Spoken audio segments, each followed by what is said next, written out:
The paper was thick, expensive. It felt too heavy for the words printed on it. Sarah Jenkins ran her thumb over the embossed logo of St. Jude's General Hospital, a place she had once called her second home. Now it was just a name at the top of a letter that had ended her life. She read the final paragraph for the 10th time. The words did not change. They did not soften. Following a thorough review by the board, it stated, "Your employment is terminated effective immediately due to gross negligence." Gross negligence. The two words felt like stones in her mouth. They were clinical, impersonal, and utterly false. They were a lie crafted in a sterile boardroom by men in suits who had never held a dying person's hand. They had never tried to restart a heart with their own exhausted muscles. They had never looked into a patient's eyes and made a promise to fight, even when all hope was gone. Dr. Alan Croft's signature was a smug, illegible scrawl at the bottom. She could picture him signing it, a faint sheen of sweat on his brow, just like always. He was a man who perspired in air-conditioned rooms. He was a man who valued inventory spreadsheets more than patient charts. She remembered the last meeting, the one they called a review. Croft had refused to meet her gaze. He had shuffled papers, adjusted his tie, and spoken about budget shortfalls and missing supplies. He mentioned a recent inventory audit in her trauma unit that had revealed significant discrepancies. He implied she was careless, disorganized. He hinted that supplies had vanished under her watch. She had tried to defend herself. She explained the chaos of the emergency room, the life or death decisions made in seconds. Sometimes a nurse grabbed 3 bags of saline when only 2 were logged. Sometimes a trauma kit was used and discarded before the paperwork could catch up. It was the nature of saving lives. It was messy. It was human. Croft had just nodded, his face a mask of false sympathy. He had already made his decision. She was the scapegoat, the convenient explanation for his own administrative failures. Now, sitting in the quiet of her small apartment, the silence was louder than any alarm bell.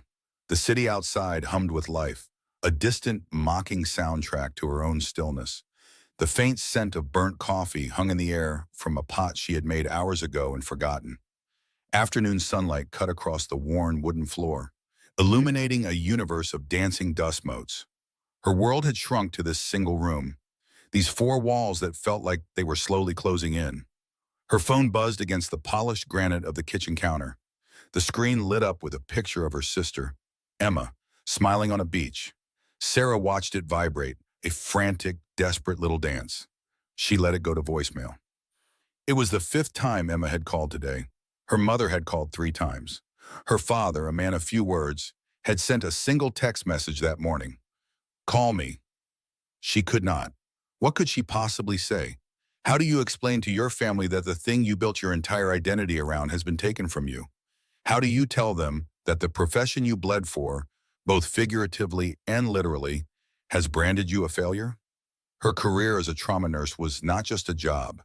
It was a penance. It was a promise. It began in the dust and heat of Kandahar, in a field hospital that smelled constantly of iron and antiseptic. It began with a young soldier, barely 19, his body torn apart by an explosive device. She had worked on him for nearly an hour, her hands deep inside him, trying to piece together what had been so violently ripped asunder. He knew he was dying. Amid the controlled chaos, his eyes had found hers. He wasn't scared. He was just sad. With his last ounce of strength, he had pressed something small and metallic into her palm. Even now, years later, her fingers instinctively went to her neck. They found the worn silver disc of the St. Christopher's medal. The edges were smooth, the details of the saint worn away by years of anxious touch. It was a constant, heavy reminder.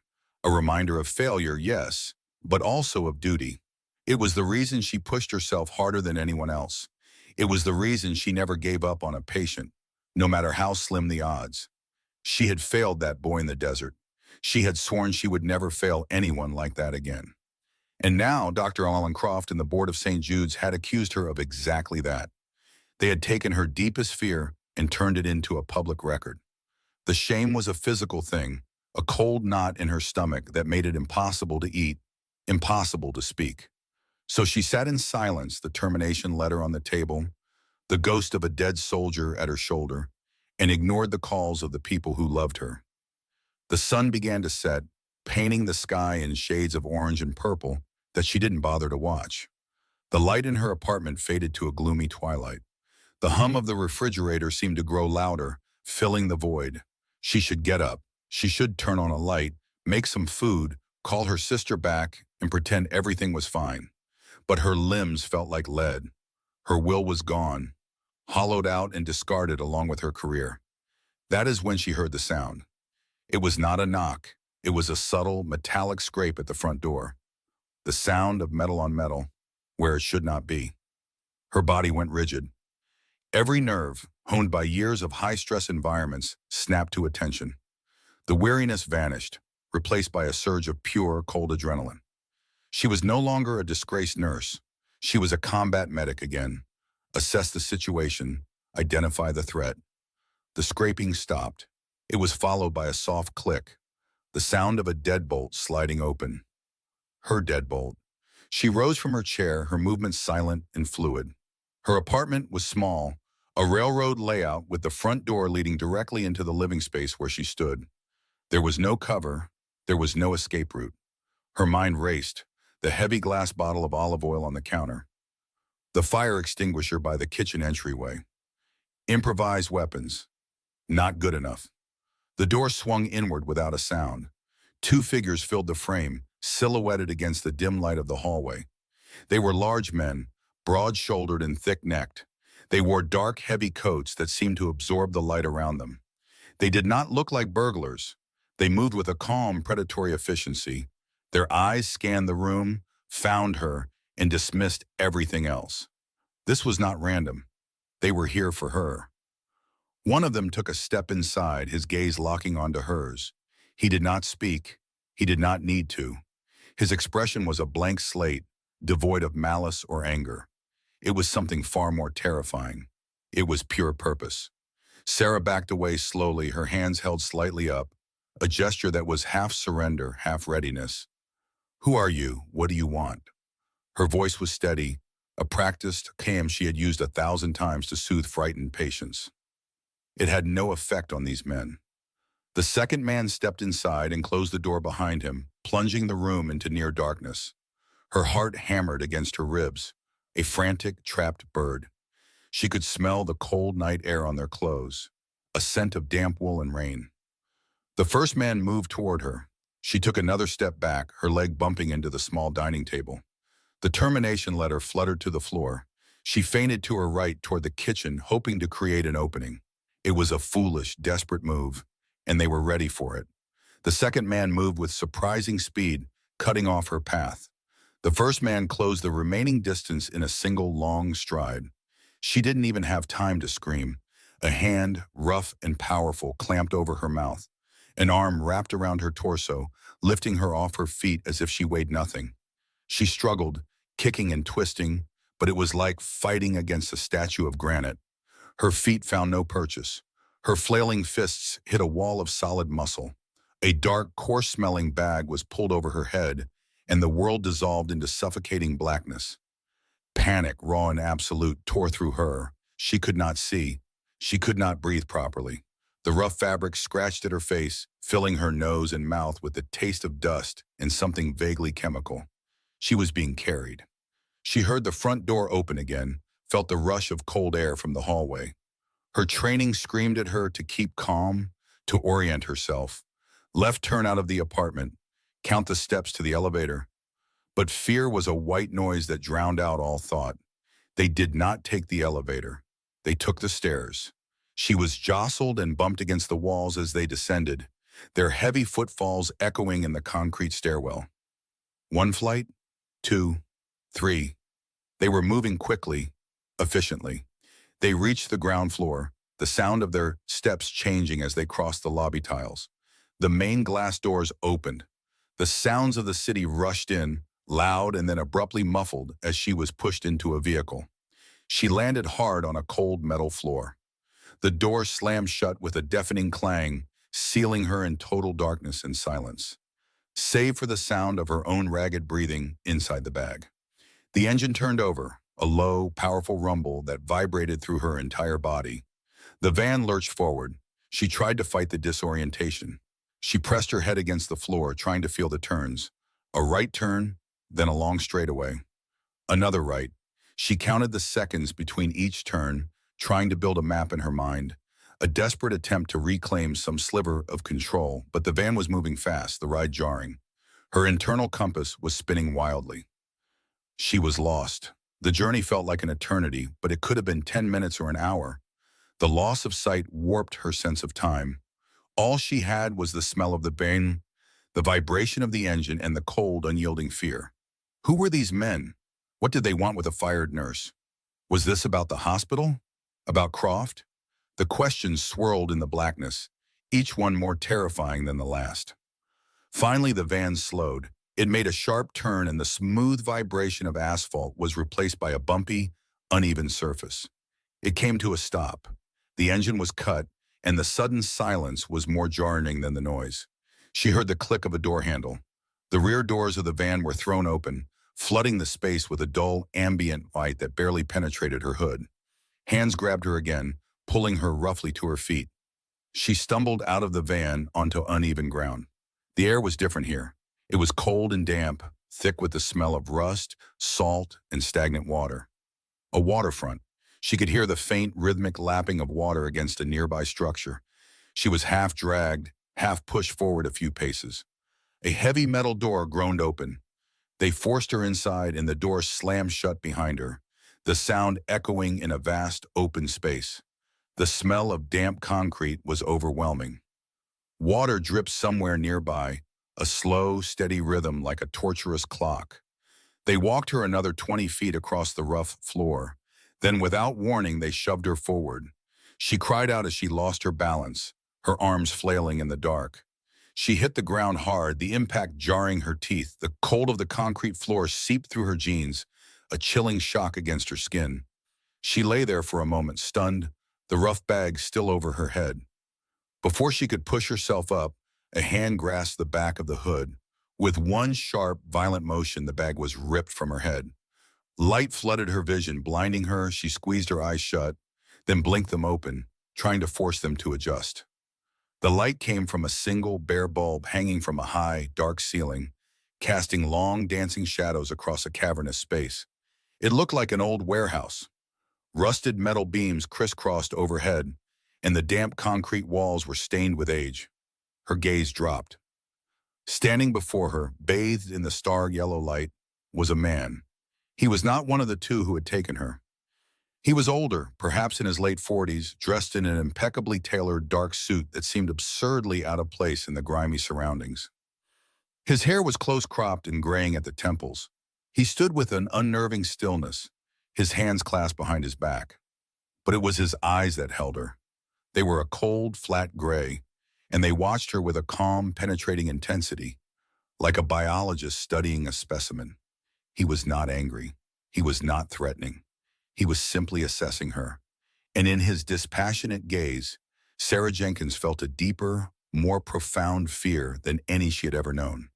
The rough canvas bag was ripped from her head, and the world returned in a painful, blinding flash. A single bare bulb hung from a high, unseen ceiling, its yellow light making the shadows dance. Sarah blinked, her eyes streaming, trying to adjust. The air was thick with the smell of rust, damp concrete, and something else, something metallic and horribly familiar. Cold seeped through her thin sweater from the floor, a chilling dampness that felt like it was climbing her spine. Her heart hammered against her ribs, a frantic bird trapped in a cage. Before her stood a man. He was perfectly still, a statue of calm in the swirling chaos of her fear.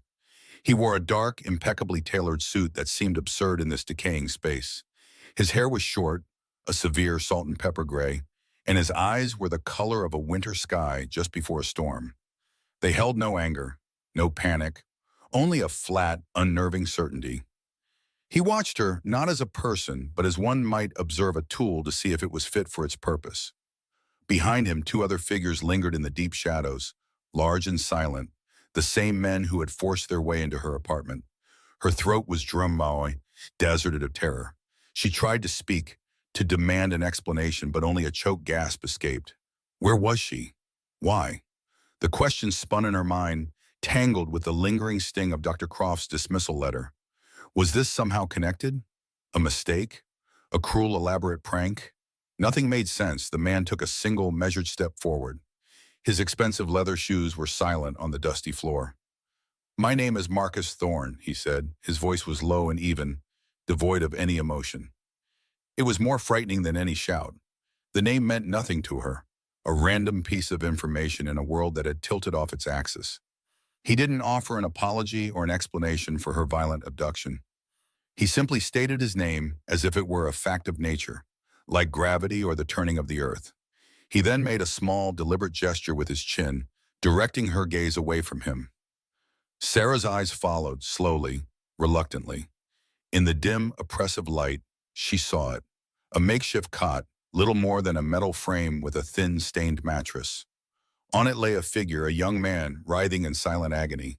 His face was impossibly pale, beaded with sweat that glistened in the gloom. His dark hair was matted to his forehead. A tattered blanket was pulled up to his waist, but a dark, wet stain was spreading rapidly across it, a bloom of black in the poor light. The metallic smell in the air was suddenly overpowering. It was the smell of blood. A lot of blood. A low groan escaped the man's lips, a sound of pure animal pain that cut through Sarah's fear like a scalpel. Her breath caught in her chest. The frantic bird of her heart stopped hammering and took a sharp, painful plunge. "He is one of mine," Thorne continued, his voice as steady as a surgeon's hand. "His name is Leo. He sustained an injury about an hour ago." Thorne paused, letting the silence stretch, letting her absorb the scene. The dripping of water from somewhere in the cavernous dark, the ragged, shallow breaths of the man on the cot, the hum of a portable generator that powered the single, lonely bulb. "The men who brought you here," Thorne said, his gaze flicking to her, "they informed me of your reputation. Combat medic, Army veteran, top trauma nurse at St. Jude's before your recent professional difficulties." The mention of her firing sent a fresh jolt of humiliation and anger through her, a bitter counterpoint to the fear. He knew he had chosen her specifically. This was not random. Her life, her failure, her disgrace, it was all laid bare for this cold, watchful man. "You will save his life," Thorne stated. It was not a request. It was an order. He took another step, closing the distance between them until he loomed over her. His shadow fell across her, a sudden chilling eclipse. "You will stabilize him. You will stop the bleeding. You will ensure he sees the morning." Sarah stared up at him, the sheer audacity of his demand momentarily eclipsing her terror. He had dragged her from her home, thrown her in a van, and brought her to this derelict hole, and now he was ordering her to perform a medical miracle. "And if I can't," she whispered, the words scraping her raw throat. "If it's too late." Thorne's gray eyes locked onto hers. For the first time, a flicker of something moved in their depths. It wasn't anger. It was a simple, cold-blooded pragmatism that chilled her to the bone. "I am a man who believes in clear incentives, Nurse Jenkins. If Leo does not survive, you will not be leaving this warehouse." The threat was absolute. It hung in the air between them, as real and as solid as the concrete floor beneath her. There was no room for negotiation, no appeal to reason or morality. It was a simple, brutal equation. His life for hers. A wave of dizziness washed over her. Her mind screamed at her to refuse, to fight, to do anything but submit.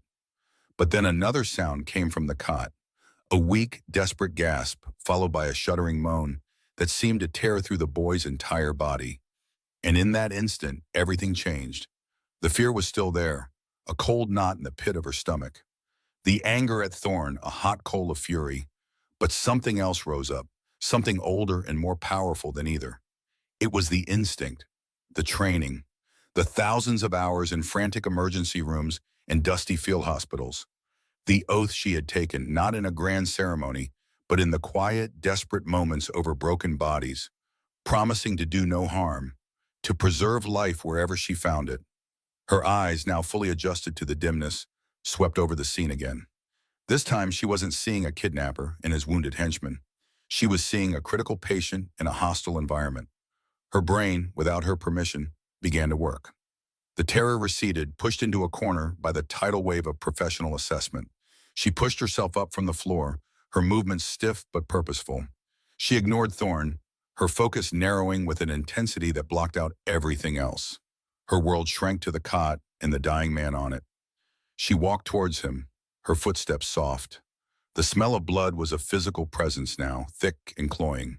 The boy, Leo, couldn't be more than 20, maybe 21. His eyes were squeezed shut, his brow furrowed in pain. His skin had a waxy gray pallor, classic signs of shock. She reached the side of the cot. His breathing was fast and shallow, his chest barely rising with each quick puff. Tachypnea. His body was starving for oxygen. She reached out a hand, her fingers automatically going to his neck to find the carotid artery. Her touch was gentle, practiced. His skin was cold and clammy, diaphoretic. The pulse beneath her fingers was thready and terrifyingly fast. Tachycardia. Her mind was a cold, clear stream of data. Hypotensive, hypovolemic shock, massive internal hemorrhage. The cause was obvious. She looked at the dark stain on the blanket, then gently, carefully peeled back the corner of the blood-soaked fabric that had been pressed against his abdomen. It was a gunshot wound, a small, neat entry point just below the rib cage on his left side. There was no exit wound she could see. That was bad, very bad. The bullet was still inside him, tumbling, tearing, ricocheting through organs. Spleen, stomach, pancreas, intestines, maybe the descending aorta. The abdomen was already distended, tight as a drum. It was filling with blood. He was bleeding to death from the inside out. She thought of the trauma bay at St. Jude's, the bright lights, the organized carts, the teams of specialists, the bags of O-negative blood waiting, the state-of-the-art operating theater just an elevator ride away. Here there was nothing, just damp concrete and shadows and a man who saw her as a tool. A flicker of despair threatened to overwhelm her. This was impossible. This wasn't medicine, it was butchery. She could not do this. She was a nurse, not a miracle worker. She was trained to save lives with skill and technology, not with sheer will in a rusty, forgotten warehouse. The memory of her last failure, the young soldier in Afghanistan, whose life had slipped through her fingers, flashed in her mind. The weight of his St. Christopher's medal, a constant presence under her shirt, felt impossibly heavy. She couldn't fail again. The thought was more terrifying than Thorne's threat. She straightened up, turning away from the patient for the first time. Her face was a mask of grim professionalism, betraying none of the turmoil within. She looked directly at Marcus Thorne. "I need supplies," she said, her voice sharp and clear, the voice of a charge nurse in a crisis.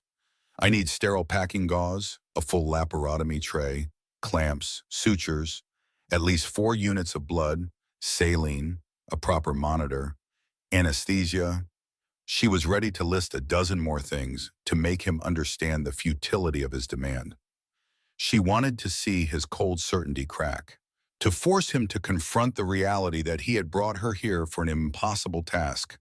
But Thorne didn't flinch. He didn't argue. He didn't show any sign of surprise at her list of demands.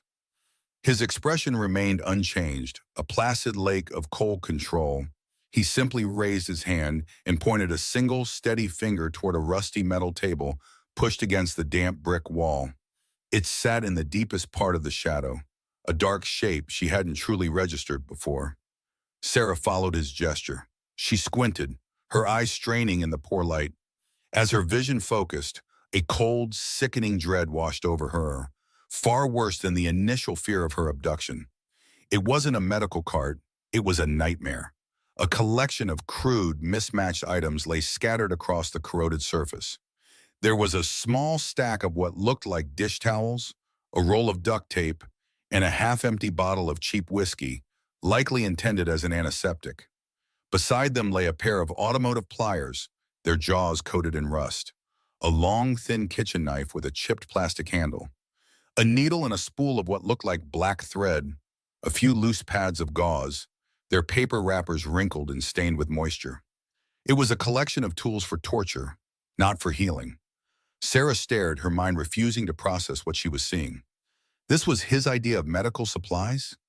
This was what he expected her to use to dive into a man's body and repair the catastrophic damage from a bullet. It was a death sentence. For Leo and for her. The sheer, brutal insanity of it stole the air from her lungs. This wasn't a chance to save a life. It was a command to perform a desecration. She looked from the horrifying table back to Thorne. Her mouth opened, but no sound came out. All the fight, all the professional indignation drained out of her, replaced by a hollow, ringing despair. Thorne seemed to read her thoughts in the dim light. His face remained impassive, his gaze unwavering. He had given his order. He had provided the tools. The rest was up to her. He saw her horror, and it did not move him. He spoke, and his words fell into the suffocating silence of the warehouse like stones into a deep, dark well. "Everything you need is there," he said, his voice flat and final. "Begin." The command hung in the cold, damp air. "Begin." Sarah's gaze dropped from Marcus Thorne's unblinking eyes to the rusty metal table. What lay there was not a collection of medical tools. It was a mockery, a set of artifacts from a forgotten, desperate time. Her mind, a finely tuned instrument of triage and procedure, cataloged the insults one by one. Hemostats spotted with the dark orange bloom of rust. A scalpel with a blade that looked dull and chipped, better suited for opening letters than skin. Packages of gauze that were yellowed at the edges, their sterile seals long since compromised by the damp air. A bottle of saline with a handwritten label, cloudy and suspect. It was the kind of gear she might have expected to find in a forgotten footlocker from a war 50 years past, not for a fresh, catastrophic wound. Her breath caught in her throat, a knot of professional fury tightening in her chest. This was worse than having nothing. This was an invitation to do harm, to introduce a dozen new infections, to finish the job the bullet had started. The thin, ragged sound of the young man's breathing filled the silence. Each shallow gasp was a grain of sand falling through an hourglass. Thorne was watching her, his expression a mask of cold expectation. He saw a problem and a solution. He had the wound, and he had the nurse. To him, the equation was simple.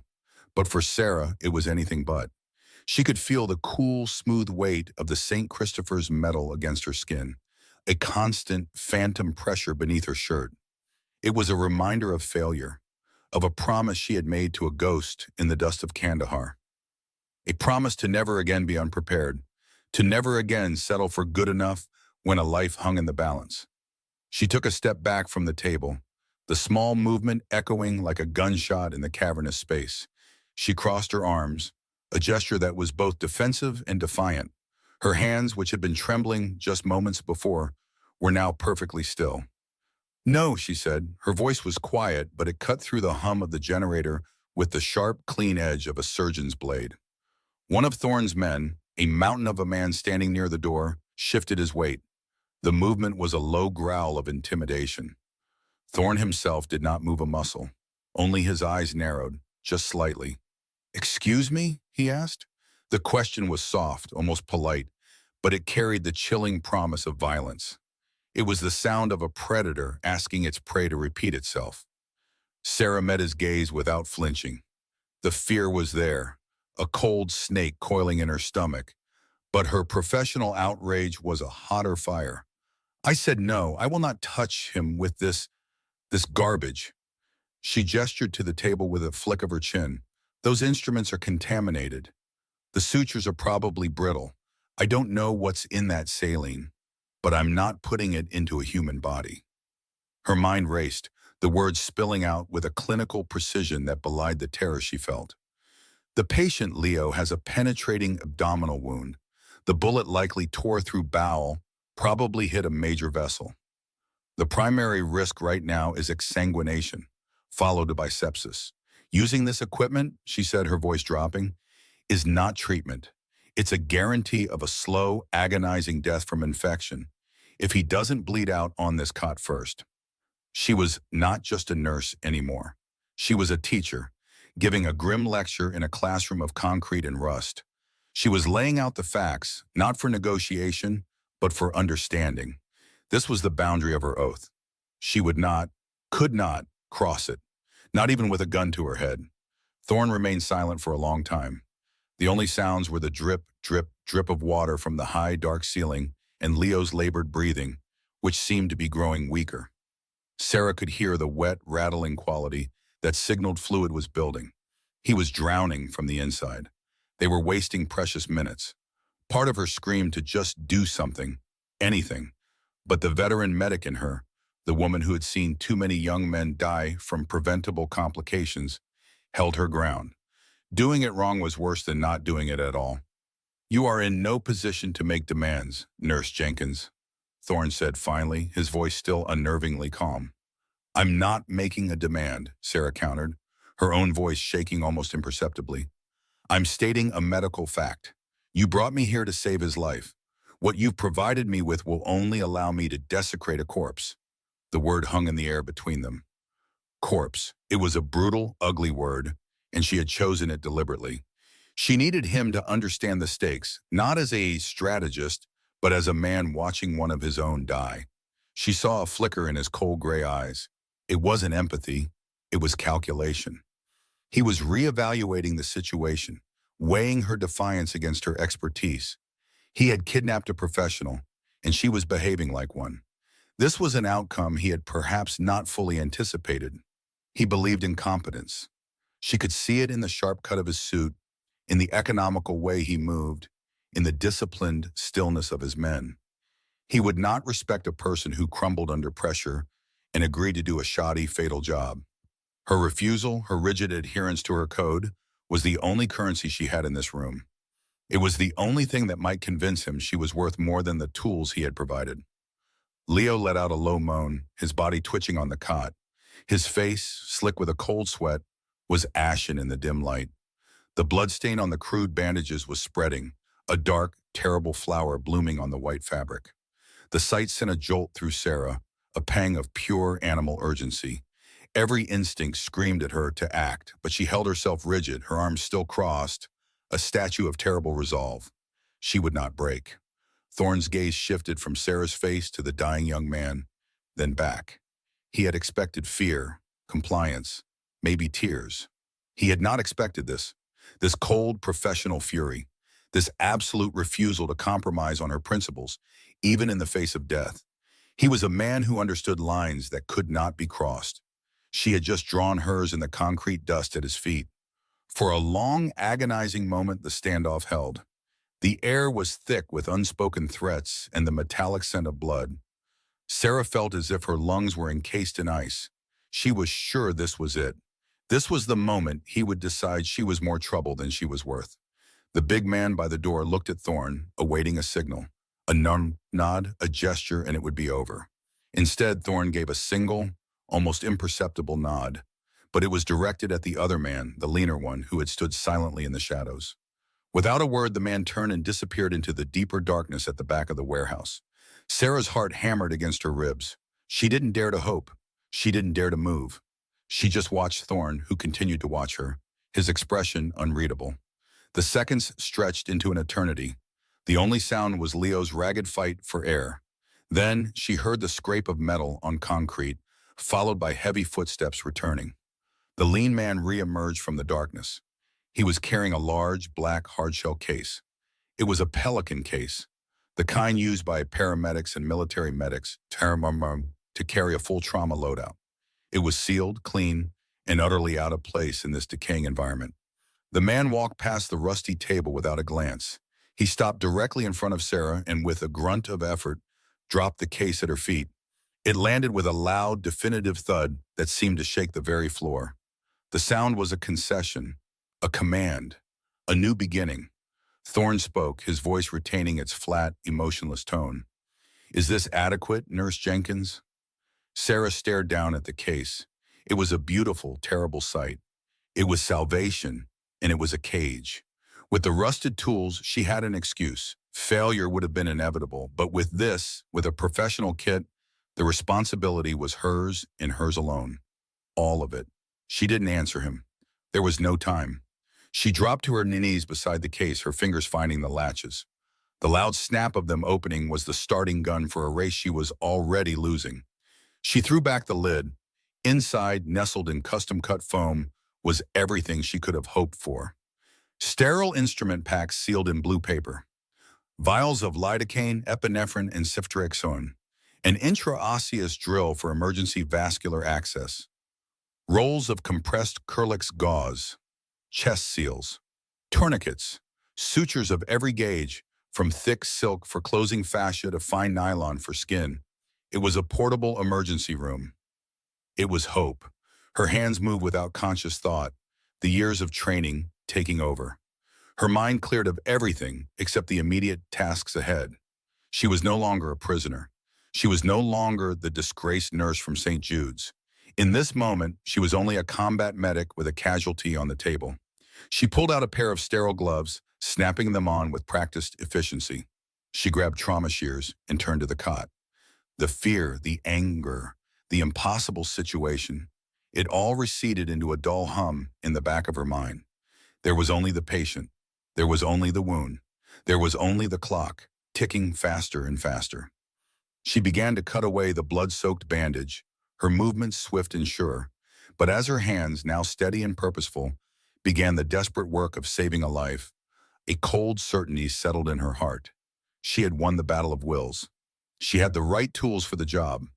Sarah opens the kit, her hands moving with practiced speed, but she knows that even with better tools, the man's chances are slim without a proper OR. The professional trauma kit lay open at her feet.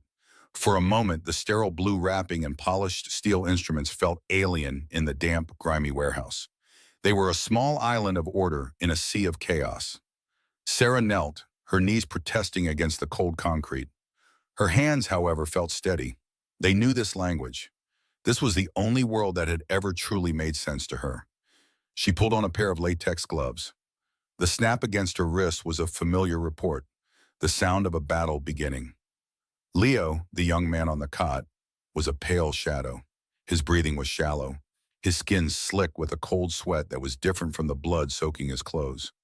Sarah cut away the fabric of his shirt with a pair of trauma shears. The wound was a dark, ragged mess high on his abdomen just below the rib cage. It wasn't just bleeding, it was weeping life onto the stained mattress. She grabbed a handful of sterile gauze from the kit. The first step was always the same. Find the source. Stop the bleeding. Everything else was secondary. She pressed the gauze into the wound, her fingers following the path of destruction. It was a blind, tactile exploration into another person's suffering. The warmth of his blood enveloped her hands, and then the smell hit her. It was not just the metallic tang of iron. It was a complex odor mixed with the damp concrete of the warehouse and the faint, acrid smell of ozone from the generator. It was a scent she knew better than any perfume. It was the smell of a life spilling out onto a floor far from home. The dim light from the single bare bulb above seemed to flicker and change.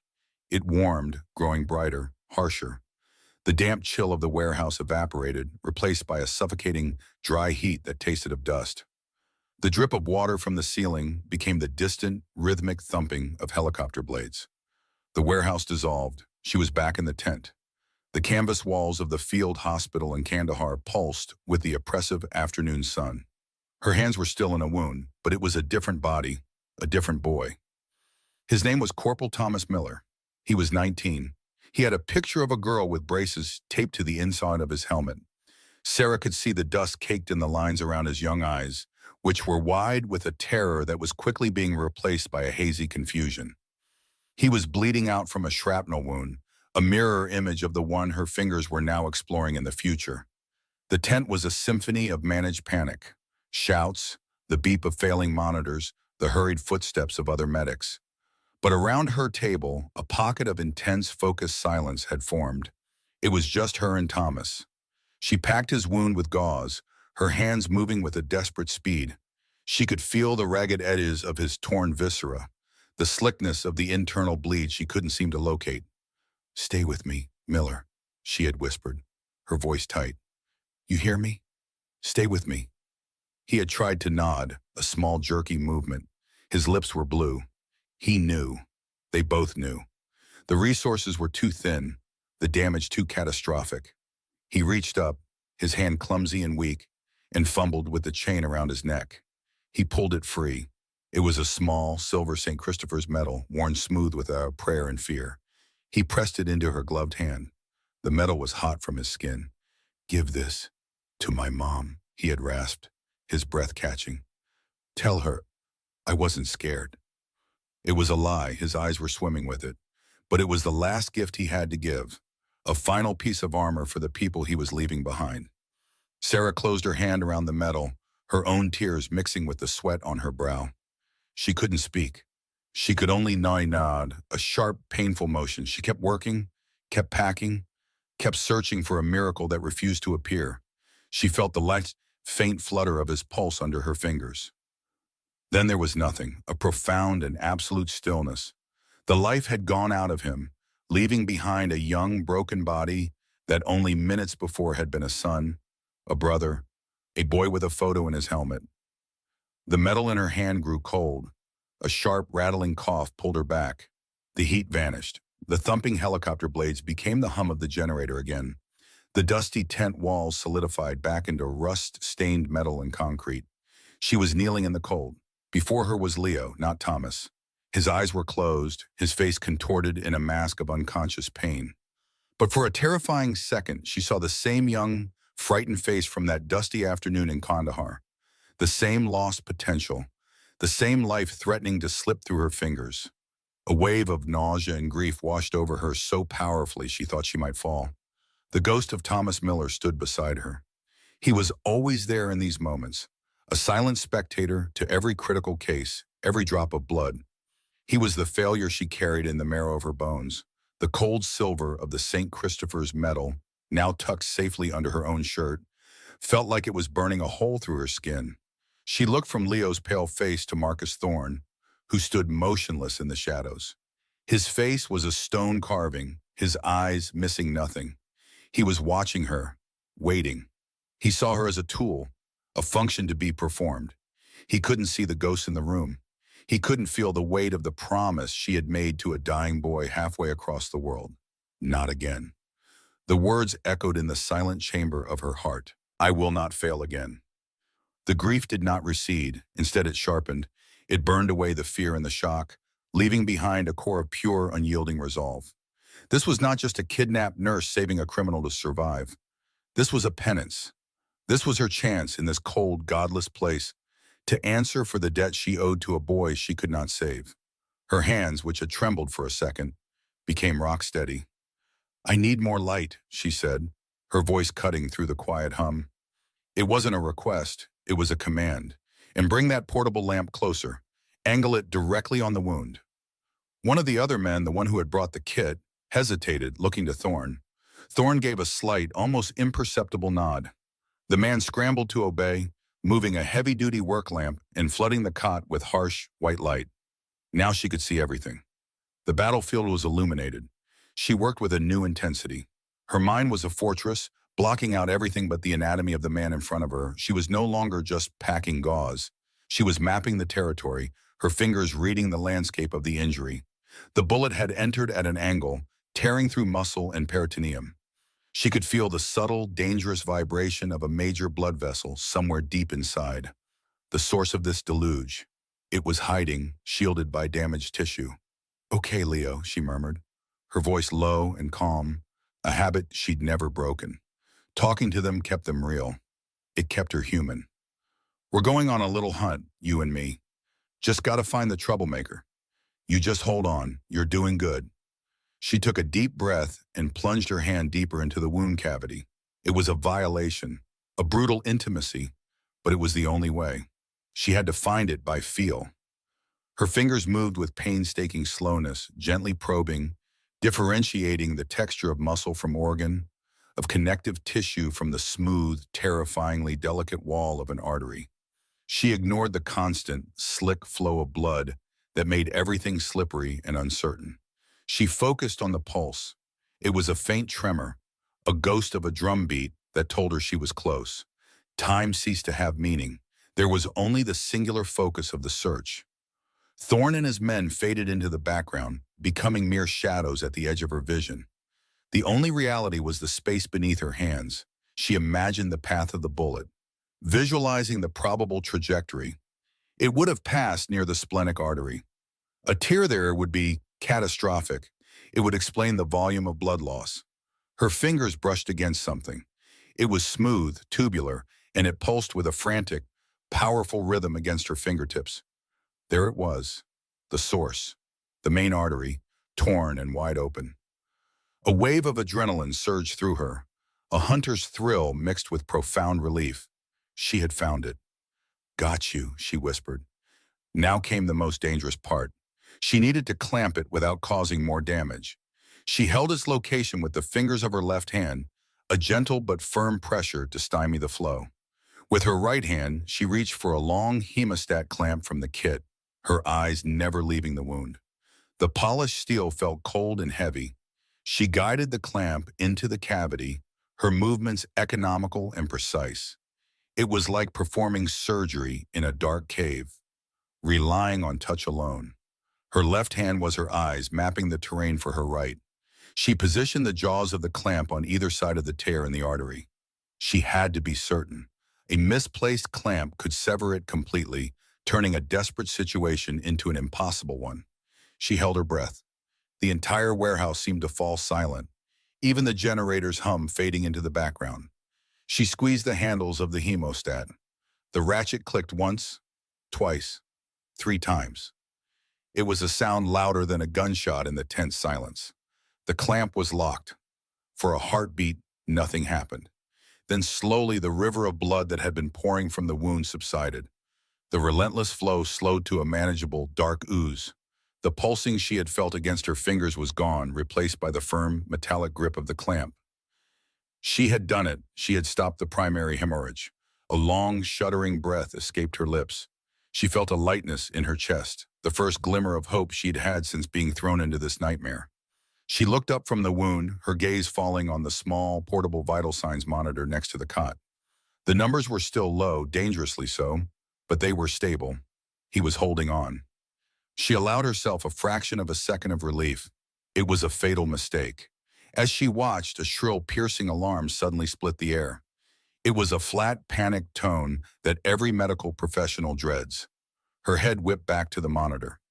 The green line of his electrocardiogram was still there, but the numbers next to it were in free fall. 100 over 60, 90 over 50, 80 over 40. The blood pressure was crashing. The clamp had worked, but the system was failing. And all the blood he had already lost was catching up to him. He was plummeting into the abyss of profound shock.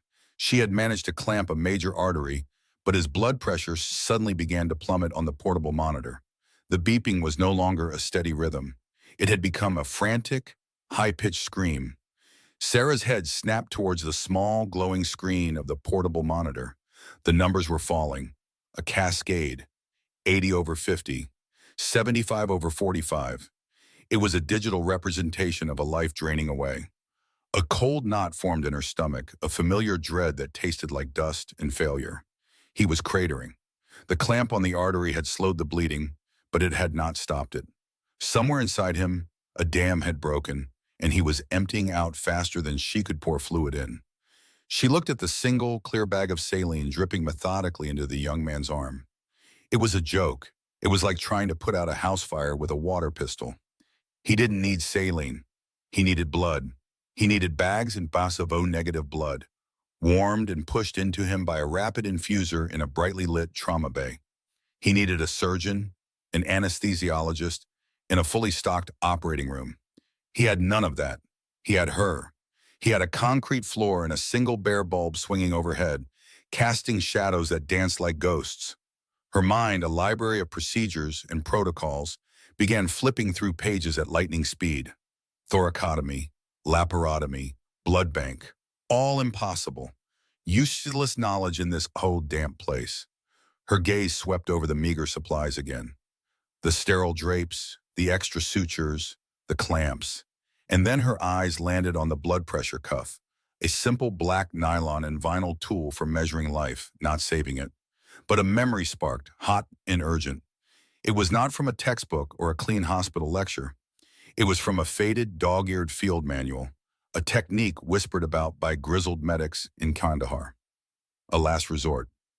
A desperate gamble when everything else had failed.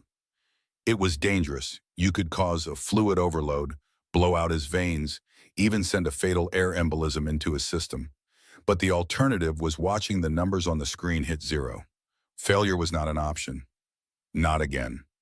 The weight of the St. Christopher's medal, a cool, smooth disc against her skin, was a constant reminder of the last time she had faced these odds and lost. "I need help," she said. Her voice wasn't loud, but it cut through the hum of the generator and the panicked beeping of the monitor with absolute authority. Marcus Thorne, who had been watching from the shadows, took a step forward. His face was unreadable, a mask of calm calculation. Sarah ignored him. Her focus was on the two large, silent men who stood guard near the rusted metal door. They looked like they were carved from stone, their expressions blank. "You," she pointed at the one on the left, a man with a thick neck and a shaved head. "There are wooden crates in that corner. Bring them here, now, I need to get his legs up." She turned to the second man, who was younger, his anxiety visible in the way his eyes darted from Sarah to the patient. "You, come here, you're going to be my IV pump."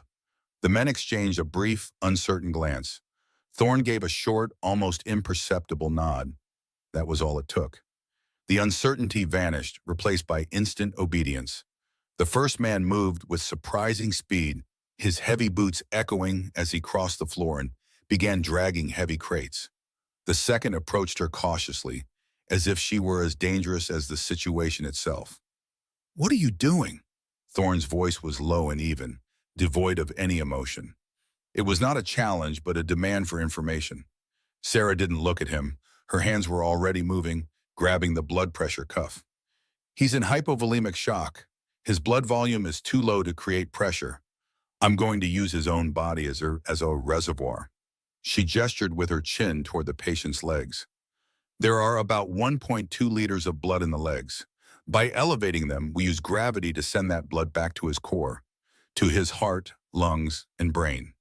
The first man returned, stacking the crates beside the cot. "Like this?" he grunted.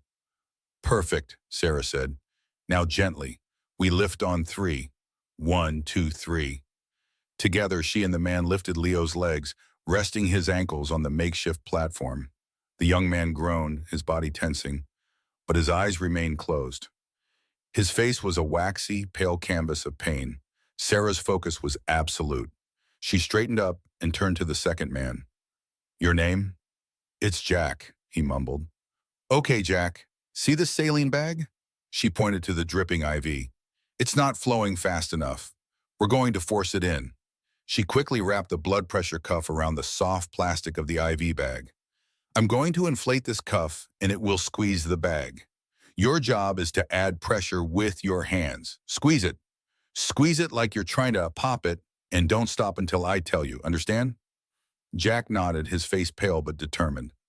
Sarah pumped the bulb, and the cuff tightened around the saline bag, the vinyl groaning in protest. The drip in the chamber turned into a steady, urgent stream. "Now, Jack, squeeze." He placed his large hands over the inflated cuff and began to push. The plastic tubing leading to Leo's arms strained. Sarah watched the monitor. 68/40, it had stopped falling, but it wasn't rising. "Harder," she commanded, her voice sharp. Jack's knuckles were white. He squeezed with all his strength. The warehouse felt like a pressure cooker. The air was thick with the metallic tang of blood, the damp smell of old concrete, and the sharp, sterile scent of antiseptic. The only sounds were the low hum of the portable generator, Leo's shallow, ragged breaths, and the insistent, rhythmic squeak of Jack's hands on the pressurized bag. Thorne stood perfectly still, a statue in the dim light. His eyes never left Sarah. He was not watching the patient. He was watching her. He saw the sheen of sweat on her forehead, the fierce concentration that hardened her features. He saw the way her hands moved without a single wasted motion, a dance of pure, desperate competence. He had seen that look before, in the eyes of soldiers in the middle of a firefight. It was the look of someone who had pushed past fear and was operating on pure, unadulterated will. "Another bag," Sarah said, her voice tight. The first one was nearly empty. Jack, without being told, reached for the new bag with one hand while keeping pressure with the other. He fumbled with the sterile packaging. "Let me," Sarah said, her tone softening just a fraction. She took the new bag, tore it open with her teeth, and in a few swift practice motions, spiked it and switched it out. The flow never stopped for more than a second. Okay, Jack. Again. He resumed squeezing, his arms starting to shake from the effort. The numbers on the monitor mocked them. 69 over 42. They were holding the line, but they weren't gaining any ground. It wasn't enough. Sarah's mind raced. What else? What had she missed? Her hand went to her neck, her thumb and forefinger finding the familiar, worn edges of the St. Christopher's medal. She closed her eyes for a single fleeting second. A flash of memory, hot and sharp. A different dusty place. The smell of sand and cordite. A young soldier on her table, his eyes wide with terror, his blood soaking through the field dressings faster than she could apply them. She remembered his hand, cold and clammy, pressing a small silver medal into her palm just before his eyes went vacant. She opened her eyes. The warehouse came back into focus. The cold concrete, the pale face of the man on the cot. Leo. His name was Leo. He was not a ghost from her past. He was her patient, right here, right now. Come on, Leo, she whispered, the words a raw prayer. Stay with me. Don't you dare leave. You fight. You hear me? Fight. She placed her hand on his forehead. It was cold, clammy, too cold. Shock was shutting down his systems. He was losing heat. I need blankets, anything, jackets, coats. Pile them on him. We need to keep him warm. Thorne nodded to the first man, who immediately stripped off his own heavy black jacket and laid it over Leo's torso, avoiding the wound. He then went to a pile of gear in the corner and returned with 2 thick wool blankets, draping them carefully over the patient. The small acts of care, of following her orders without question, felt surreal. These were her kidnappers, the men who had dragged her from her home, and now they were her team. They were a trauma unit, assembled by violence and desperation in a derelict building by the water. Thorne moved closer, his polished shoes making no sound on the dusty floor. He stopped beside the cot, his gaze finally shifting to the monitor. The numbers flickered. 68, 69, 67. Is it working? He asked. His voice was still quiet, but there was a new edge to it, the faintest trace of something that might have been concern. It's not working, Sarah replied, the answer clipped in and honest. We're at a stalemate. His body is trying to and we're trying to stop it. It's a matter of who gives up first. She would not give up. She had given up once before, or at least that's how it felt. She had watched the light go out of a young man's eyes and had carried the weight of it every single day since. She would not carry another. She leaned over Leo, checking his pupils with a small penlight from her kit. They were sluggish but reactive. He was still in there. She checked the dressing on his abdomen. It was saturated, dark red. The bleeding was still active. The clamp had helped, but it was only a temporary measure. Jack, how are you doing? She asked, her eyes still on the patient. I'm okay, he said, his voice strained. I'm not stopping. Good man. The minutes stretched into an eternity. Each beep of the monitor was a heartbeat. Theirs, his, she wasn't sure anymore.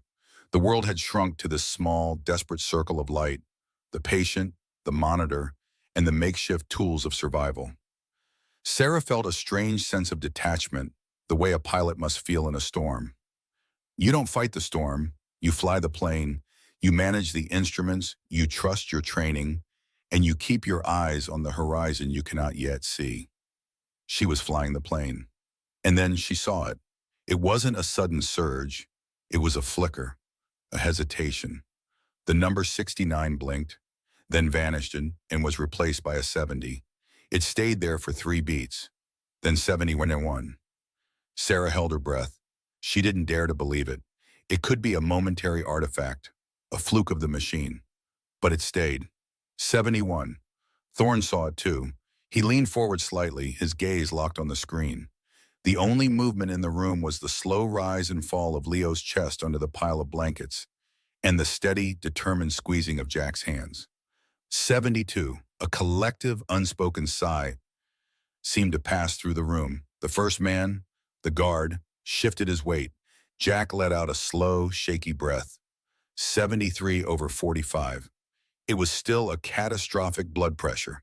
In a hospital, it would trigger a code blue, a stampede of doctors and nurses. But here, in this cold warehouse, It was a miracle. It was the first step on a long, treacherous climb back from the edge of a cliff. Sarah allowed a fraction of the tension to leave her shoulders. She felt a deep, bone-weary exhaustion begin to seep into her muscles, an exhaustion she had been holding at bay with pure adrenaline. Her work was far from over. He was still critical. Infection, organ failure, another bleed, a dozen dangers still circled him like sharks. But he was alive. Right now, in this moment, he was alive. Her gaze drifted from the monitor to Leo's face. The waxy pallor seemed a little less pronounced. A faint trace of color, barely perceptible, was returning to his lips. He was fighting. The kid was fighting. The monitor beeped again, steady and slow. The numbers climbed. 74, 75. Leo's vitals flicker and then begin to slowly, agonizingly, climb back toward a survivable level. The beeping of the monitor was the only sound in the universe. It was no longer the frantic, panicked alarm of a machine screaming about imminent death. It was a slow, steady rhythm, a fragile heartbeat made audible. One beat, then another. The most beautiful sound Sarah had ever heard. For a full minute, she remained frozen, her gloved hands hovering just above Leo's abdomen. The pressure she had been applying for what felt like an eternity was gone, but her muscles held the memory. Her fingers were locked into a stiff claw. She had to consciously tell them to release, to straighten.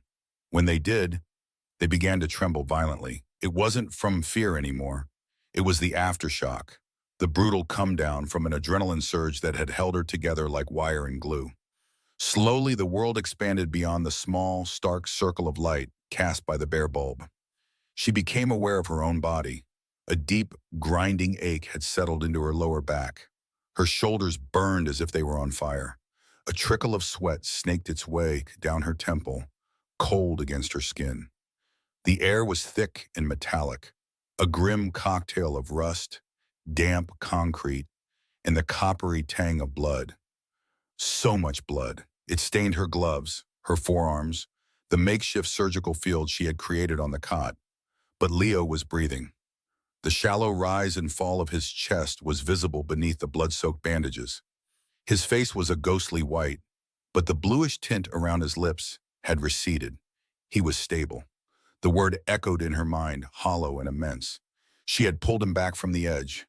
A sound cut through the rhythmic beeping, the soft scuff of expensive leather shoes on the gritty floor. Sarah didn't need to look up to know it was Marcus Thorne. She had been vaguely aware of him standing in the shadows the entire time, a silent, unmoving sentinel. He had not offered a word of encouragement or a single interruption. He had simply watched, his presence a heavy weight in the cold air. Now he approached, stopping a few feet from the cot. His eyes were not on her. They were fixed on the monitor, reading the numbers, the lines, the evidence of her work. He glanced at Leo's pale face, then back at the screen. It was an assessment, cold and clinical. After a long moment, his gaze finally fell upon her. There was no praise in his eyes, no warmth. There was something else, something she recognized from her time in the service. It was the look a commanding officer gave to a specialist who had just successfully disarmed a bomb. A quiet, measured acknowledgement of a difficult job well done. He reached into the pocket of his tailored jacket and pulled out a plastic bottle of water. Condensation beaded on its surface. He held it out to her. Sarah stared at the bottle, at his steady hand. Her throat was a desert. Her own hands were still shaking, still covered in Leo's blood. She hesitated for only a second before peeling off the soiled nitrile gloves with practiced snaps. Her skin beneath was pale and wrinkled. She took the bottle. The plastic was shockingly cold, a jolt of reality. Her fingers fumbled with the cap, her movements clumsy with exhaustion. She brought the bottle to her lips and drank. The water was clean and cool, and it felt like she was pouring life back into herself. She drank nearly half the bottle before stopping, gasping for air. Thorne then produced a small, foil-wrapped protein bar. He placed it on the rusty metal table beside her without a word. The gesture was so practical, so devoid of sentiment, that it was almost jarring. It wasn't an act of kindness. It was refueling. You have performed your function. Now replenish your energy You may be needed again. The thought sent a chill through her that had nothing to do with the warehouse's damp air. She was still a prisoner. She was just a more valuable one now. She unwrapped the bar and took a small bite. The chalky texture and artificial sweetness were nauseating, but she forced herself to chew and swallow. She needed the calories. Her body was a machine that had been run at its absolute limit. As the fog of exhaustion began to clear, her training reasserted itself with relentless force. Her nurse's mind was already churning, moving past the immediate victory to the next dozen threats lying in wait. She looked at Leo. He was alive, yes, but he was a textbook case for a catastrophic post-operative infection. His body was weakened. His immune system was compromised, and he was lying in the filthiest recovery room she could possibly imagine. Her eyes swept the warehouse, and she no longer saw just shadows and junk. She saw enemies. She saw the rust on the steel beams, imagining tetanus spores. She saw the damp, dark corners, picturing colonies of Pseudomonas. She saw the dust motes dancing in the single beam of light, each one a potential carrier for Staphylococcus. This place wasn't a sanctuary, it was a petri dish. The initial wound packing had been a desperate, life-saving measure. It was a battlefield fix, designed to stop a massive hemorrhage. But now it was a liability. The gauze was saturated with blood and tissue, a perfect growth medium for bacteria. If she didn't clean the wound thoroughly and redress it with sterile material, sepsis was not a risk. It was an inevitability. Sepsis would kill him just as surely as the bullet, only it would do it slowly, painfully, from the inside out. He would develop a fever. His blood pressure would drop again, this time for good. His organs would fail, one by one. She had seen it happen too many times. The image of another young man, a soldier whose name she could never forget, flashed in her mind.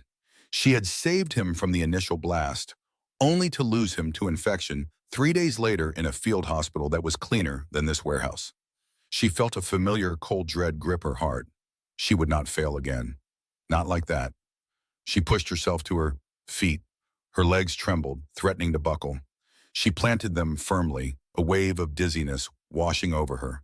She took a deep breath, the foul air filling her lungs, and turned to face Thorne. He was watching her, his expression unreadable, waiting. The power dynamic had shifted. She was no longer just the terrified woman he had dragged from her apartment. In this room, when it came to the life of his man, she was the one in command. Her voice, when she spoke, was raspy and low, but it held a new authority.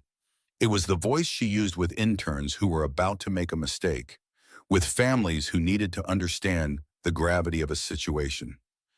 "He's stabilized," she said, her words precise. "I've stopped the primary bleed and his vitals are holding. But he is not safe." Thorne remained silent, his gray eyes fixed on her. He simply listened.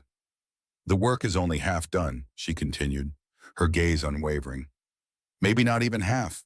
The bullet tore through his colon. The risk of contamination from that alone is immense. Add this environment, and we're looking at a near certainty of a massive infection. Sepsis will set in within the next 24 hours. She let the word hang in the air. Sepsis. It was a word that commanded respect in any medical setting.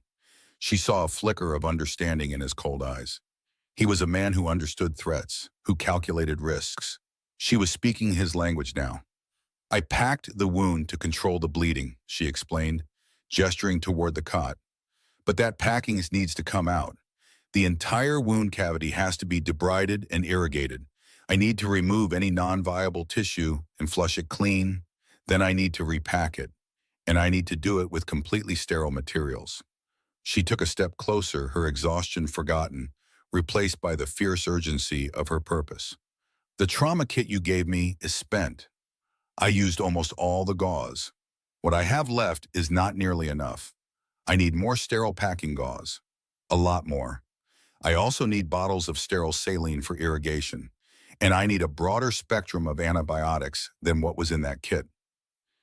If you want him to see the morning after tomorrow, you will get me what I need." She didn't plead. She didn't bargain. She stated the facts. Her hands had saved Leo's life for the next few hours. Now, her knowledge was the only thing that could save him for the next few days.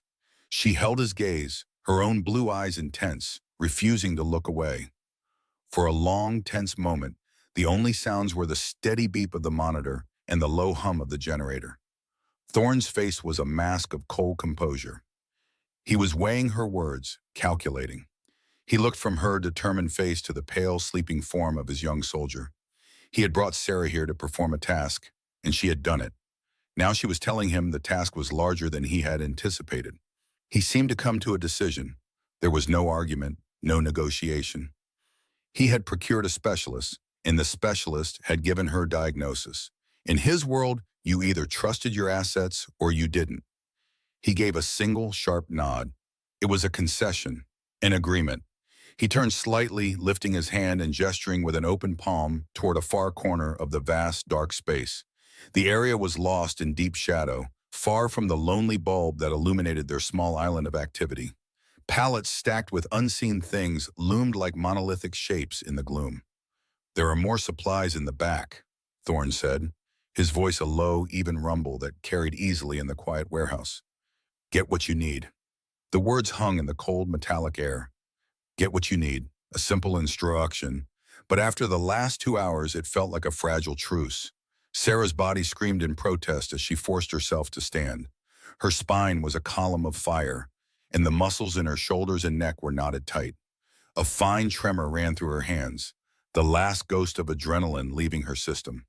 She looked down at her arms, smeared with a drying mixture of Leo's blood and her own sweat.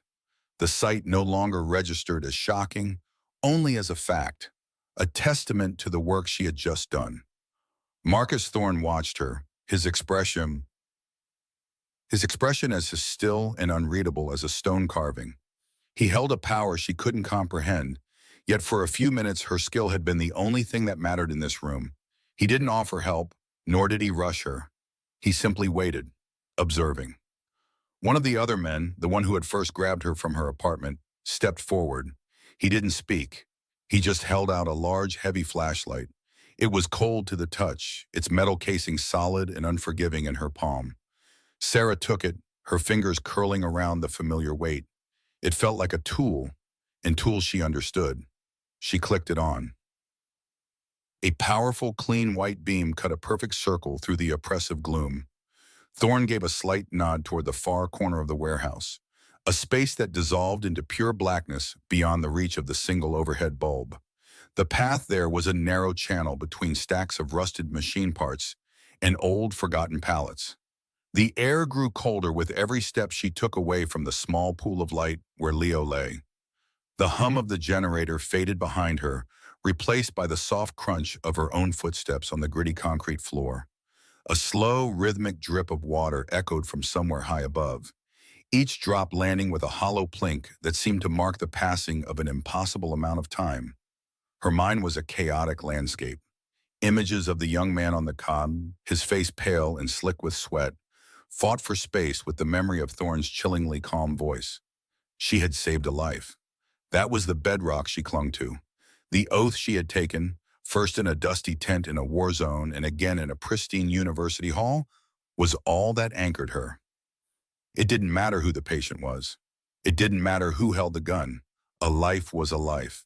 But as the warmth of that certainty receded, the cold reality of her situation seeped back in.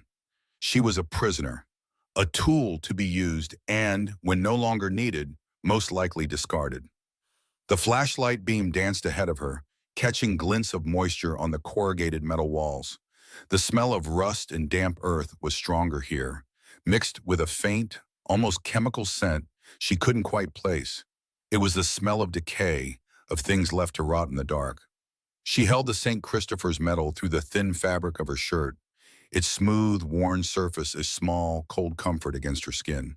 She was so tired, a deep, soul-crushing exhaustion that went far beyond physical fatigue. It was the weariness of a life spent patching up the violence of others. She reached the area Thorne had indicated. It was a section of the warehouse partitioned off by a thick, heavy sheet of industrial plastic, the kind used in walk-in freezers. It was grimy and opaque. Pushing it aside, a wave of even colder air washed over her. Her breath plumed in the flashlight's beam. This space was different.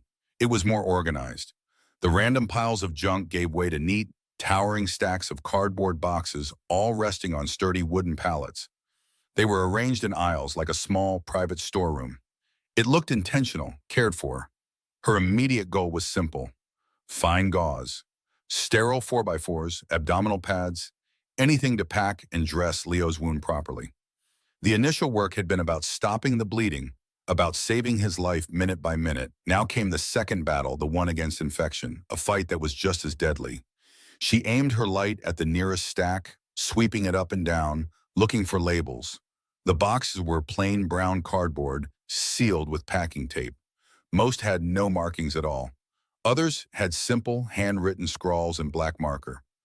Gloves M. Saline. Suture.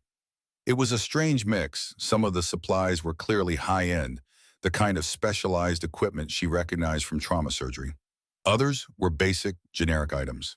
It was a chaotic assembly, as if someone had been grabbing whatever they could, whenever they could. A deep unease settled in her stomach. This wasn't just a handful of first aid kits. This was a significant stockpile, an operation. The sheer volume was staggering. There were hundreds of boxes, maybe thousands, enough to supply a small clinic for a year. She moved deeper into the makeshift aisle, her light scanning the rows. The silence in here was absolute, broken only by her own breathing and the soft rustle of her clothes. She felt a profound sense of isolation, as if she had stepped into another world, separate from the tense drama playing out just 50 feet away.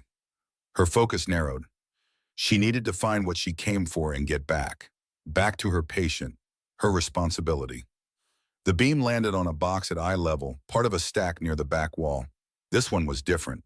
It wasn't blank, nor did it have a handwritten label. It had been professionally printed. Her eyes, accustomed to reading medical labels in dim light and high-stress situations, registered the font first. It was a clean, sans serif typeface. Corporate. Familiar. A cold knot of dread tightened in her gut, a feeling she couldn't explain.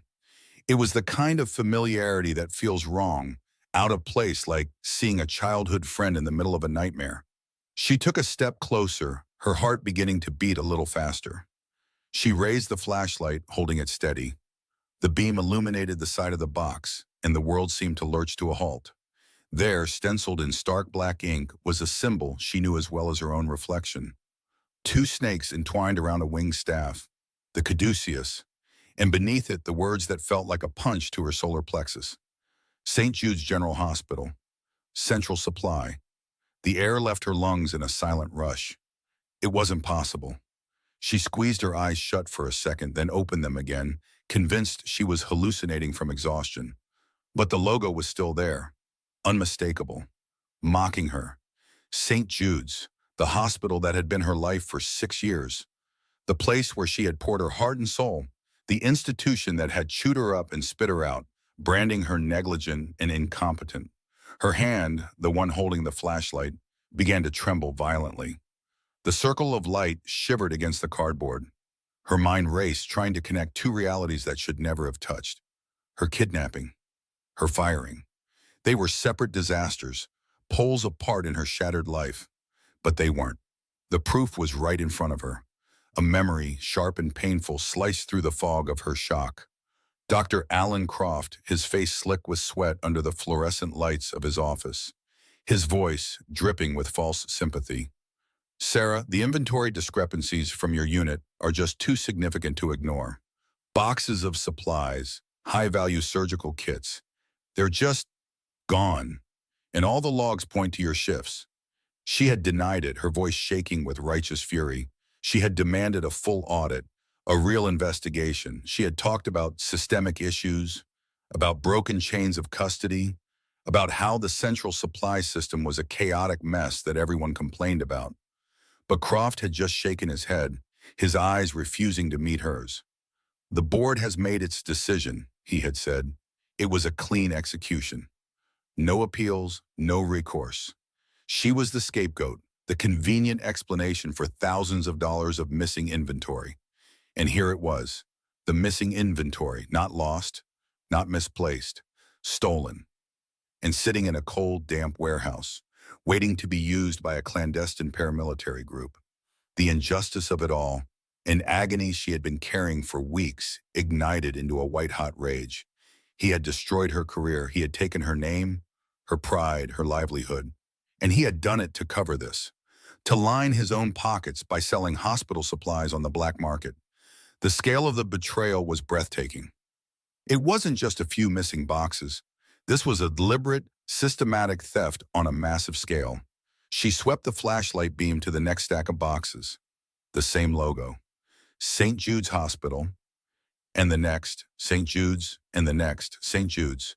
They were everywhere. Boxes of IV start kits, the exact brand they were always running out of on the fourth floor.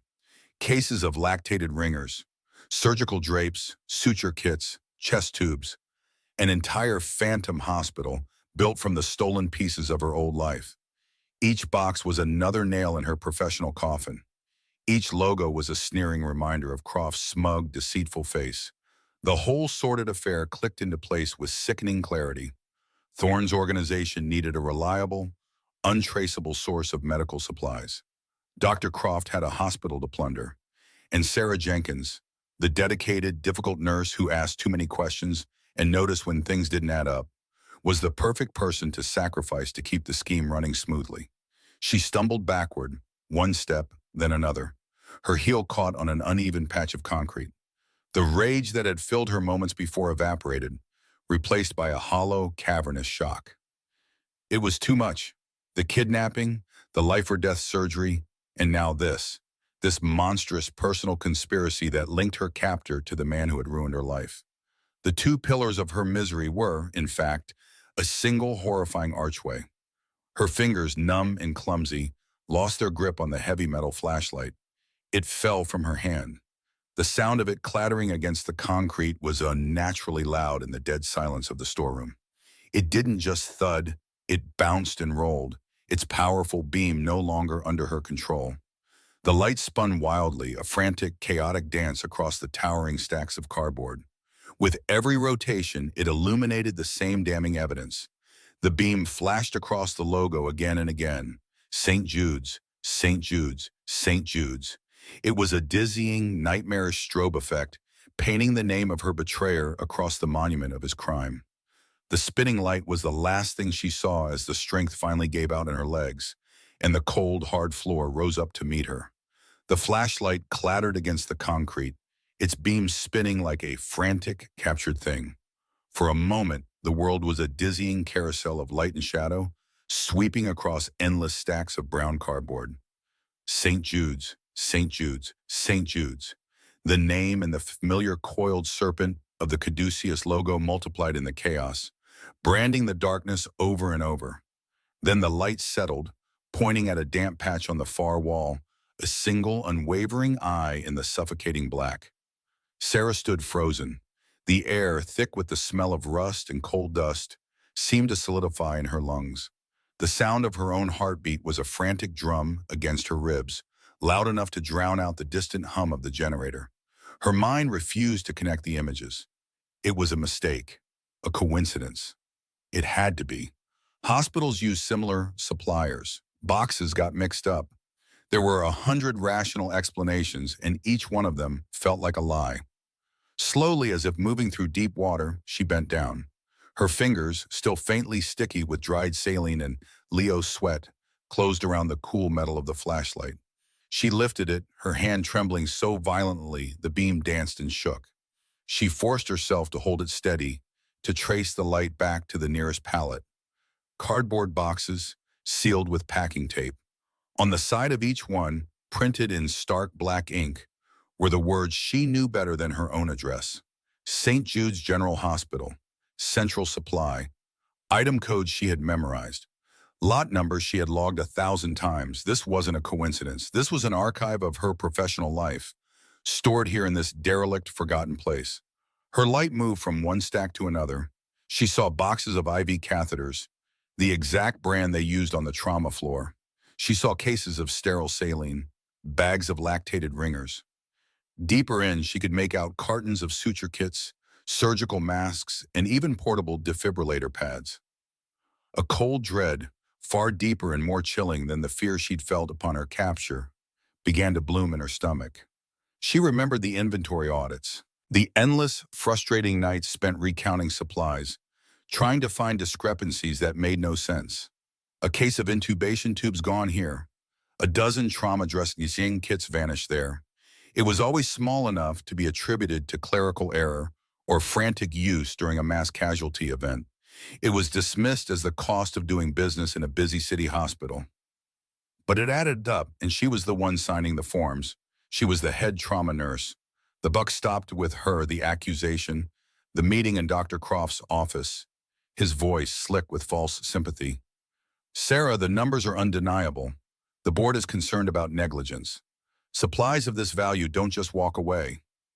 The memory was so vivid she could almost smell the expensive, cloying air freshener he kept on his desk.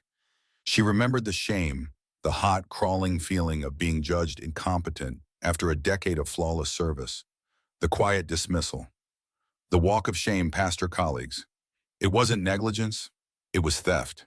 It was all stolen, and she had been the perfect person to blame. The veteran with a hint of trauma in her eyes, the one who sometimes seemed distant, the one who pushed herself too hard and occasionally ruffled administrative feathers with her focus on patience over paperwork. She was a convenient, plausible explanation for a hole in the books. A new feeling pushed through the shock. It was hot and sharp, a shard of glass in her gut. Rage. It was a pure, clarifying fury that burned away the confusion. It steadied her hand. The flashlight beam became a weapon, a spear of light she aimed at the truth. She grabbed the corner of the nearest box, her nails digging into the cardboard. It was a case of IV start kits. She remembered this specific shipment going missing 2 months ago. She had spent a whole night searching for it, only to be told it was a logistical error and the shipment was never delivered. Another lie. With the small box clutched in her hand like a stone, she turned. She walked out of the storage area, her boots crunching on unseen debris. Each step was heavy, deliberate. She emerged back into the dim, open space of the warehouse. The single bare bulb hanging over Leo's cot seemed impossibly bright after the gloom. Marcus Thorne was standing exactly where she had left him, a silhouette against the light. He turned his head as she approached, his expression as placid as a frozen lake. One of the other men, the one who had driven the van, shifted his weight, his eyes tracking her. Sarah stopped a few feet from Thorne. She didn't look at the patient on the cot. She didn't look at the other silent figures lurking in the shadows. Her entire world had narrowed to the man in the tailored suit and the box in her hand. She held it up, the St. Jude's logo facing him. The cardboard trembled with the force of her anger. "Where did you get this?" Her voice was not her own. It was a raw, ragged thing torn from her throat. Thorne's gaze flickered from her face to the box, then back again. He didn't answer. His silence was a wall, and she threw herself against it. "This is from my hospital," she said, her voice gaining strength. "This is from my unit. I know this lot number. I signed the report when it went missing 3 months ago." She gestured wildly back toward the darkness she had just left. "That whole room is full of them. Boxes and boxes of supplies that disappeared from St. Jude's over the last year. The same supplies I was accused of losing." A bitter, hysterical laugh almost escaped her. The irony was a physical weight pressing down on her chest. She had been fired for gross negligence, for losing the very things that were now being used to force her to save a man's life. The world had tilted on its axis. "You're connected to the hospital," she accused, taking a half step forward. Her knuckles were white where she gripped the box. "You're the reason. You and your people have been stealing from us, from patients who needed this. You did this to me." The last words were a choked whisper. All of it, the humiliation, the loss of her career, her identity, it all led back to this man in this cold, damp warehouse. Thorne listened to her tirade without a single twitch of emotion. He let the echoes of her accusation fade into the dripping sounds of the warehouse. He seemed completely unmoved, a statue carved from granite in indifference. When she finally fell silent, breathing in ragged gasps, he tilted his head slightly. "We don't steal them, Nurse Jenkins," he said, his voice low and measured, cutting through the emotional storm she had unleashed. The calm in his tone was more jarring than any shout would have been.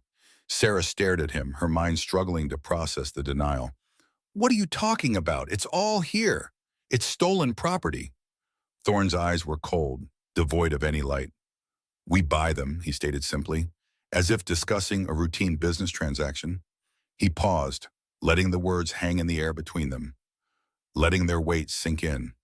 From a very helpful administrator at your hospital. The rage in Sarah's chest vanished, replaced by an icy void. Bought them. The words dismantled her reality piece by piece. This wasn't a crew of opportunistic thieves breaking into a supply closet. This was organized. This was an inside job. Someone she worked with, someone she walked past in the hallways every day, was selling off life-saving equipment. Someone had deliberately created the inventory gaps. Someone had watched her take the fall, knowing she was innocent. Her mind raced, sifting through faces. Department heads, purchasing managers, senior staff. Who had access? Who had the authority to manipulate the records so effectively? Who would be so callous? The questions spun in her head, creating a dizzying vortex of betrayal. She felt a wave of nausea. Her firing wasn't an unfortunate consequence. It was a necessary step in the plan. She had been sacrificed to keep the system running. The box of IV kits suddenly felt impossibly heavy. Her fingers went numb, and she nearly dropped it. All the fight drained out of her, leaving behind a hollow, aching emptiness. The fury that had propelled her out of the darkness was gone, consumed by a truth that was so much worse than she could have imagined. She was just a piece of collateral damage in a crime she didn't even know was being committed. She looked at Thorne, her eyes pleading. The anger was replaced by a desperate, consuming need to understand. To have a name for the person who had orchestrated her ruin. Her entire body felt cold, her blood turning to ice water in her veins. She could barely draw enough breath to speak. Her voice, when it finally came, was a raw whisper, barely audible above the hum of the generator and the slow, steady drip of water from the ceiling. Who? The single word hung in the chilled air. It was a prayer and a demand all at once. It was the only thing in the world that mattered. Thorne watched her, his gray eyes analytical, assessing her reaction. He saw the fight leave her, saw the fury collapse into raw, gaping pain. He held her gaze for a long moment, a moment that stretched into an eternity. He took one slow step closer, closing the small distance between them. The smell of his expensive cologne, clean and sharp, was a strange intrusion in the damp air. He spoke the name without inflection, without malice, as if reading an item from a list. It was a simple statement of fact, a fact that shattered the last remaining pillar of Sarah Jenkins' world. Dr. Alan Croft. The name hung in the cold, damp air of the warehouse. Dr. Alan Croft. It was not a thunderclap, not a gunshot. It was a single, perfect drop of poison falling into a still pool of water, the ripples spreading outward in sickening, silent waves. Sarah felt the cardboard edges of the IV kit box dig into her fingers. Her knuckles were white. For a moment, she forgot where she was. She forgot the bleeding man on the cot, forgot the imposing figure of Marcus Thorne before her. The world had compressed into that name, into the image of a portly man in an ill-fitting suit, his brow perpetually damp with sweat, his smile a mask of corporate pleasantry, the man who had signed her termination letter, the man who had looked at her with feigned sympathy and spoken of budget cuts and unavoidable consequences. A hot, acidic rage began to climb up her throat, so powerful it almost made her gag. It was a fury purer and more potent than any fear she had felt that night. The humiliation of her dismissal, the quiet shame of packing her locker, the heartbroken phone call to her mother. It all coalesced into a single burning point of hatred directed at one man. Croft. Thorne watched her, his gray eyes missing nothing. He saw the shift in her posture, the tremor in her hands, the way the color drained from her face only to be replaced by a dark, furious flush. He did not gloat, he did not smile. He simply stood there, a patient observer of the storm he had just unleashed. The hum of the generator seemed to fade, replaced by the frantic drumming in Sarah's ears. "House," she finally managed to say. The word was a shard of glass in her throat. It was not a question, it was a demand, torn from the deepest part of her. Thorne gave a slight, almost imperceptible nod, as if she had finally asked the right question. De Croft is a man of expensive tastes and limited means, he began, his voice a low, even cadence that cut through the thick silence. He likes fine dining, tailored clothes, and a lifestyle his administrator's salary cannot support. We discovered this vulnerability some time ago. He took a step closer, not menacingly, but as if he were explaining a complex diagram. My organization is not what you think it is, Nurse Jenkins. We are not common criminals. The men in my charge, men like Leo, are ghosts. They are former soldiers, intelligence operatives, men who serve their country in places that do not appear on maps. They completed missions the public will never know about, and for their trouble, they were disavowed. Cut loose. Sarah's gaze flickered toward the cot where Leo lay, his breathing shallow but steady. A ghost. The word resonated with a chilling familiarity. She had seen ghosts before, in the hollowed eyes of soldiers too young to carry such burdens. When they are injured, Thorne continued, they cannot walk into St. Jude's General Hospital. Their biometrics, their very existence, are flagged in government systems. To seek official medical care is to invite a prison cell, or worse, a quiet accident. So they come to me, and I have a responsibility to care for them. I have a duty to provide the best possible treatment outside a system that wants them erased. His logic was a cold, sharp blade. It slid past her rage and found a place deep inside her that understood. She thought of the countless soldiers she had patched up in the field, knowing some of them were involved in operations that would forever remain in the shadows. What happened to them after their tour was over? She had never allowed herself to think about it. Now the answer was standing right in front of her, dressed in a sharp suit and speaking of extra-legal health care. But the supply, Sarah whispered, her grip on the box finally slackening. These are from St. Jude's. Yes, Thorne confirmed. For years we acquired what we could on the black market. Expired sutures from India. Questionable antibiotics from Mexico. The quality was poor. The risks were high. I lost 2 men to post-operative infections that would have been easily treated with standard medication. I swore I would not lose another. I needed a reliable, high-quality domestic source. I needed a man on the inside. Dr. Croft was that man. The pieces began to click into place, forming a picture so ugly and corrupt it made Sarah feel physically ill. The antiseptic smell of the warehouse now seemed tainted, mixed with the stench of greed and betrayal. He doesn't steal for us, Thorne clarified, his tone precise. That would be too crude, too easily traced. Dr. Croft is the master of the hospital's inventory system. A shipment of antibiotics arrives. He marks 1/3 of it as damaged in transit and files a claim with the supplier. A pallet of sterile gauze is logged as incorrectly ordered and slated for disposal. A new ventilator is listed as having a critical malfunction upon arrival. These items vanish from the official books, but they never leave the hospital's loading dock. My people pick them up, and a significant payment is transferred to an offshore account in Dr. Croft's name. Sarah sank onto a nearby crate, the strength gone from her legs. The box of IV kits tumbled from her lap and landed on the concrete floor with a dull thud. She stared at it, a simple cardboard box, a symbol of her entire professional life, now revealed as a prop in a sordid play. He sold them at a premium, of course, Thorne added, a note of dry contempt in his voice. He knew we were desperate. He charged us nearly 4 times the market value, a tax on our anonymity, a price we were willing to pay to keep my men alive. The fury at Croft returned, but it was different now. It was colder, heavier. It was mixed with a nauseating understanding. Thorne was a criminal, a kidnapper. He was running a rogue paramilitary group, but in his own distorted world, he was a protector.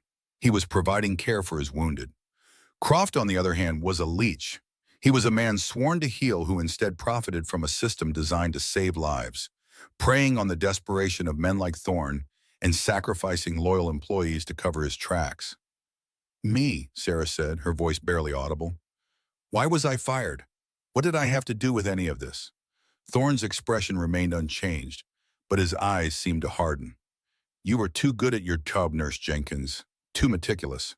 For months, Croft's system worked perfectly, but recently the hospital board mandated a new, more rigorous quarterly audit system. The discrepancies were becoming too large to hide with simple clerical errors. Croft was getting nervous. He knew a full inventory of the emergency department, your department, was scheduled. He paused, letting the weight of his words settle. He needed a scapegoat, a big one.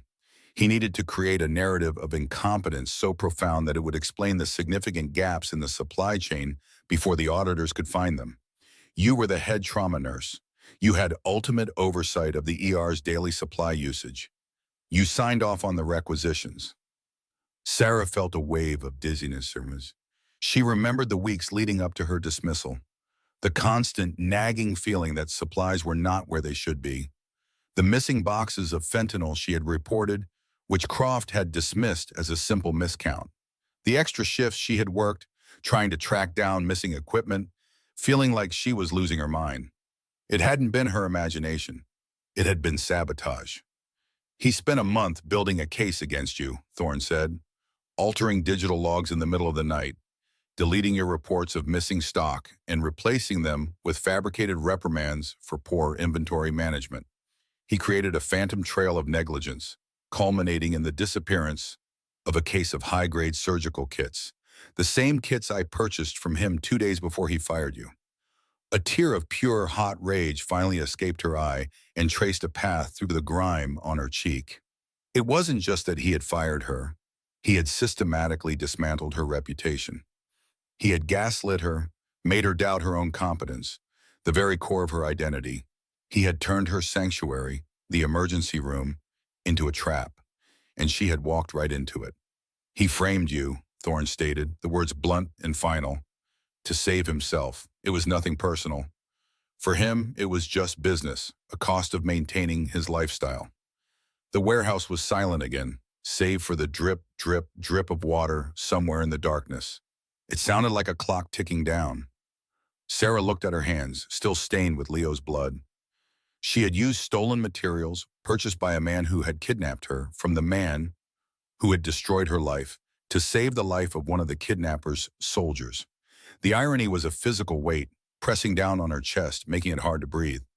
The world was no longer a clear place of right and wrong, of heroes and villains. It was a murky, gray swamp. Thorne was a monster who had abducted her at gunpoint, but he was also a leader providing a lifeline to forgotten men. Dr. Croft was a respected hospital administrator, but he was a greedy, backstabbing criminal who would ruin a woman's life for a new car or a fancy watch. She felt adrift, her moral compass spinning wildly. Who was the enemy here? The man who held her captive but spoke a brutal truth? Or the man who smiled in her face while orchestrating her ruin? Her training, her entire life, had been about clear objectives. Stop the bleeding, stabilize the patient, save the life. But there was no protocol for this. There was no procedure for navigating a world where the lines had been so completely and utterly erased. She was a healer, caught in a war between two factions she could neither join nor entirely condemn. Her head throbbed with exhaustion and confusion. Her body ached. She felt a profound, soul-deep weariness that went far beyond the physical toll of the last few hours. She looked up at Thorne, this strange, cold man who was both her captor and her informant. He held all the cards. He had her here in this warehouse, a prisoner. But he had also handed her the truth, a weapon she never knew she needed. The knowledge was a poison, but it was also a key to what she did not know: vengeance, justice, or just a deeper circle of this hell. As the suffocating weight of it all threatened to crush her, a small sound broke the stillness. It was a faint, raspy breath from the cot, a weak voice strained with pain but clear in the heavy silence. "He's a good man." Sarah's head snapped toward the sound. Leo's eyes were barely open, just slits in his pale, sweat-soaked face. His gaze was fixed on Thorne. "He takes care of us." The words hung in the cold, damp air, thin and fragile, yet they seemed to silence the very drip of water from the ceiling. "He's a good man. He takes care of us." Sarah's gaze, which had been locked on Marcus Thorne's unyielding face, slowly shifted down to the cot, to Leo. His eyes were barely open, clouded with pain and exhaustion, but they held a flicker of desperate loyalty. It was the same look she had seen 100 times in the eyes of young soldiers, looking at a sergeant they would follow into fire. It was a look that defied logic, a faith forged in shared hardship. Her mind was a maelstrom. Every nerve screamed with the raw, vibrating anger of betrayal. Dr. Alan Croft. The name was a venomous serpent coiling in her gut. His face swam in her vision, not as she had last seen it, full of false sympathy, but as she saw it now, a face of smug, sweating greed. He had destroyed her career. He had dismantled her reputation piece by piece, all for money. To sell supplies to men like these, men living in the shadows. A knot of disgust tightened in her throat. She had been the acceptable loss, the collateral damage in his pathetic, grubby little scheme. Then her eyes returned to Thorne. He stood perfectly still, a statue carved from granite and cynicism. He had not denied it. He had confirmed it with a chilling matter-of-factness that was somehow more infuriating than a lie would have been. He was a criminal, a kidnapper. He had dragged her from her home and forced her to perform surgery at gunpoint. Yet, his explanation had a terrible, broken logic to it. A government that creates soldiers and then discards them. A system that leaves its own people to die rather than acknowledge their existence.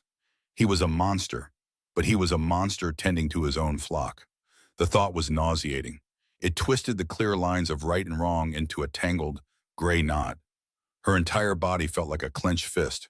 Her jaw ached. Her shoulders were bunched up to her ears, braced for a blow that had already landed. The rage was a physical thing, a fire in her chest that needed to lash out. At Thorne for his cold-blooded pragmatism, at the world for creating such impossible situations, and most of all at Croft for being the architect of her ruin. She wanted to scream. She wanted to throw the bloody tray of instruments across the room. She wanted to demand answers, to demand justice. But then a small movement caught her eye. It was Leo. With an effort that seemed to cost him everything, he was trying to lift his hand from the cot, the one without the IV line. His fingers twitched, then slowly, painstakingly, his arm rose a few inches from the dirty blanket. The compass rose tattoo on his forearm was stark against his pale, clammy skin, a symbol for finding your way when you are lost. His gaze wasn't on Thorne, it was on her. He managed to extend his hand just a little, a weak trembling offering into the space between them. His lips parted, and a dry, rasping sound came out. "Thank you," he whispered. The words were barely audible over the hum of the generator, but they were clear. They were aimed directly at her. And in his eyes, Sarah saw something that shattered her rage into a million pieces. It was not the desperate loyalty he had for Thorne. It was not the fear of a wounded man. It was pure, unvarnished gratitude. It was the simple, profound acknowledgement of a patient to the person who had pulled them back from the edge. It was the look that had first called her to this profession. The quiet thanks of a life saved, a pain eased. It was the entire reason she wore the uniform, whether it was the armies or the hospitals. That simple human connection bypassed all the anger, all the confusion, all the injustice. It cut straight to the core of who she was. Sarah Jenkins, nurse, combat medic. The woman who held a stranger's life in her hands and refused to let go. In that moment, Leo wasn't one of Thorne's shadow soldiers.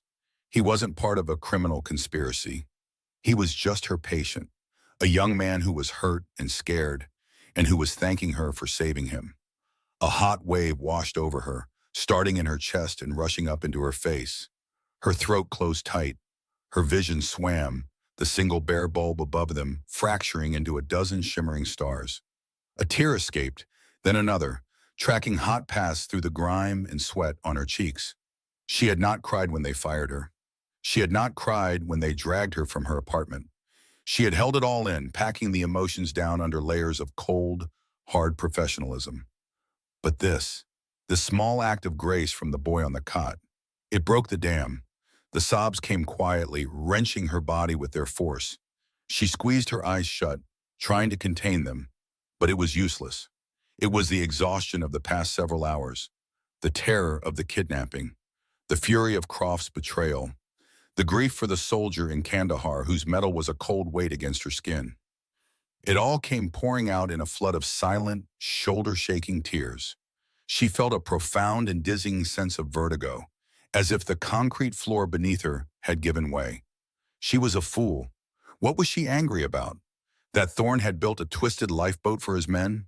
or that Croft had thrown her overboard to keep his own afloat. The system she had believed in, the hospital she had given her life to, had discarded her without a second thought. It had framed her to protect a thief. And here, in this cold, filthy warehouse, held captive by a paramilitary leader, she had just done the most important work of her life. She had saved a life with her bare hands and her wits. She had upheld her oath not in a sterile, well-lit operating room, but in the dark, under duress.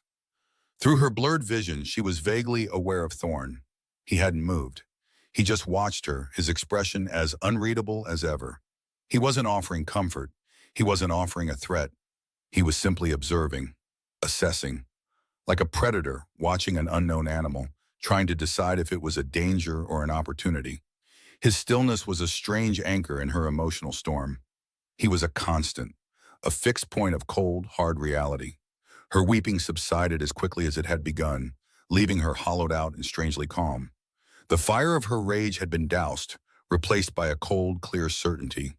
She sniffed, wiping her wet cheeks with the back of her bloody glove, a gesture she immediately regretted but didn't have the energy to care about. The metallic scent of blood was now mixed with the salt of her own tears. It was the smell of her life. She took a breath, then another. The air still smelled of rust and damp, but it felt different now, cleaner. She opened her eyes and looked at Leo. He had watched her break down with a worried, helpless expression. His hand had fallen back to the cot. He was her patient. The thought was no longer just an instinct. It was a declaration. Her responsibility to him superseded everything else. It superseded her anger at Croft, her fear of Thorne, and her own despair. Her training, her entire being, had a purpose. And that purpose was lying on a cot in front of her, breathing shallowly, his life tethered to the world by the sutures and clamps she had placed. Justice for herself was one thing, but her duty to him was immediate. It was absolute. And in that moment, she understood that the two were now connected. Her path to clearing her name no longer ran away from this warehouse. It ran directly through it. Her focus narrowed. The swirling chaos of emotion receded, replaced by the sharp, precise thinking of a trauma nurse with a critical patient and a developing plan. The pieces on the board had been scattered, but now she could see how they might fit together.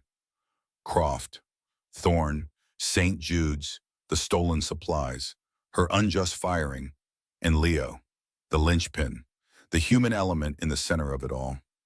She wiped her eyes one last time, this time with a cleaner part of her sleeve. She took a deep, steadying breath, the kind she took before making the first incision.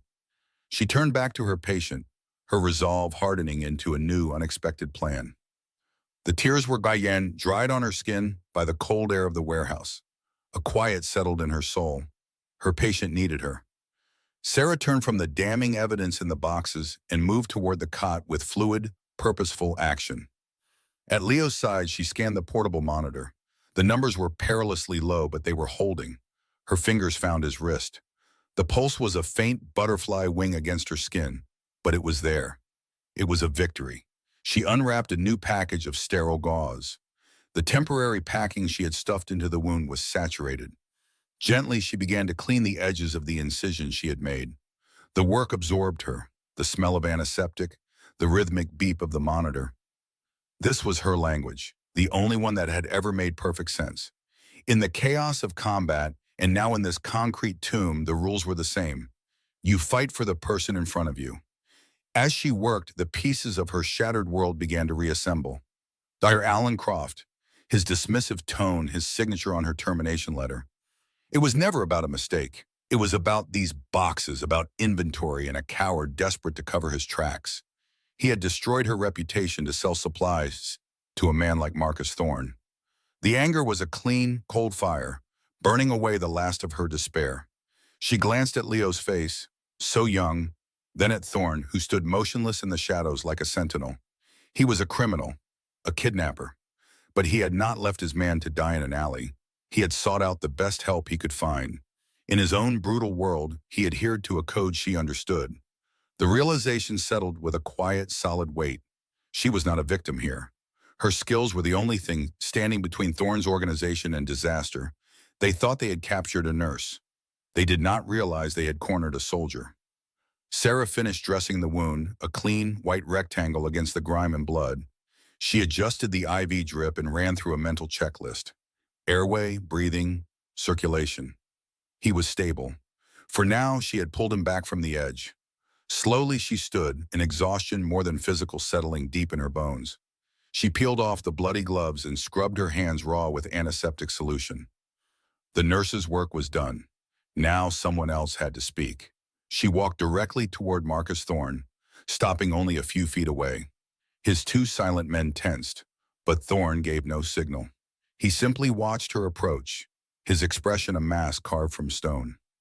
Sarah met his cold gaze without blinking. Her voice was low and steady, holding no trace of her earlier fear. "He will live," she said. It was a statement of fact. "I have stabilized him. The next 12 hours are critical, but I have done everything that can be done outside of an operating room." Thorne gave a single, almost imperceptible nod. "I had no doubt." "You should have," Sarah countered, her voice dropping lower. "He was minutes from death.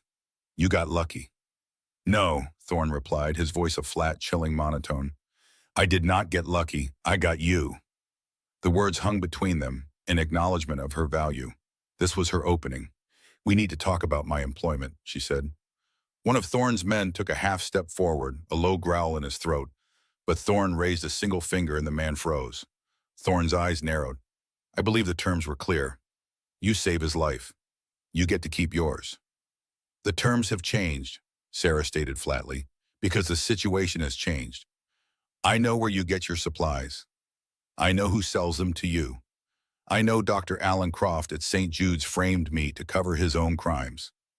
She let the words sink in, watching his face for any reaction. There was none. He was a vault. "You have two options," she continued, pressing her advantage. "Option one, you let me go. I walk out of here and go straight to the police. I tell them everything. About Leo, this warehouse, about the stolen supplies. Your entire supply chain gets cut off. Your operation as you know it ends tonight." She paused, holding his gaze. "Or there is option two." Thorne remained silent, his stillness an unnerving contrast to the turmoil he had created. "I say nothing," Sarah said. "Forget this night ever happened. And when you have another man like Leo who cannot go to a hospital, you call me. I will be your medic. I will keep your people alive. My silence and my skills for a price."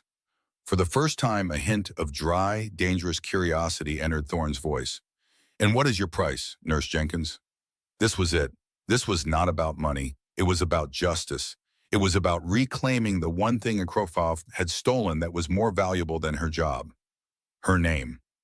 "I want evidence," she said, her voice hard as steel. "I want everything you have on Dr. Alan Croft. Ledgers, bank statements, delivery schedules, recorded calls.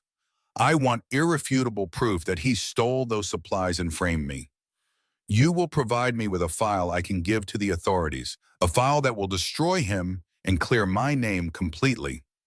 She stood her ground, her heart hammering against her ribs. She had just proposed a partnership with the devil, tying her future to a world of violence and shadows.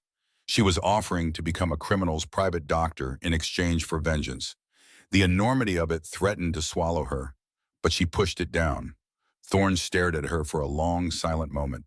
He was dissecting her proposal, weighing the costs and benefits. He saw not a hysterical victim, but a player making a bold, calculated move. Then the corner of his mouth twitched. It grew, stretching into a slow, dangerous smile. It was a smile that held no warmth, no humor. It was the smile of a predator recognizing a fellow hunter. It was a smile of pure, unadulterated respect. "You are more valuable than I thought, Nurse Jenkins," Thorne said, his voice a low purr that sent a chill down her spine. "You have a deal." The dangerous smile on Marcus Thorne's face vanished. It was replaced by the cold mask she first saw in this warehouse. He reached into his jacket and produced a small, metallic object. A simple black data drive. He held it out to her, not as a gift, but as payment. Sarah took it. The metal was cold against her skin, heavy with the future of a man who tried to destroy hers.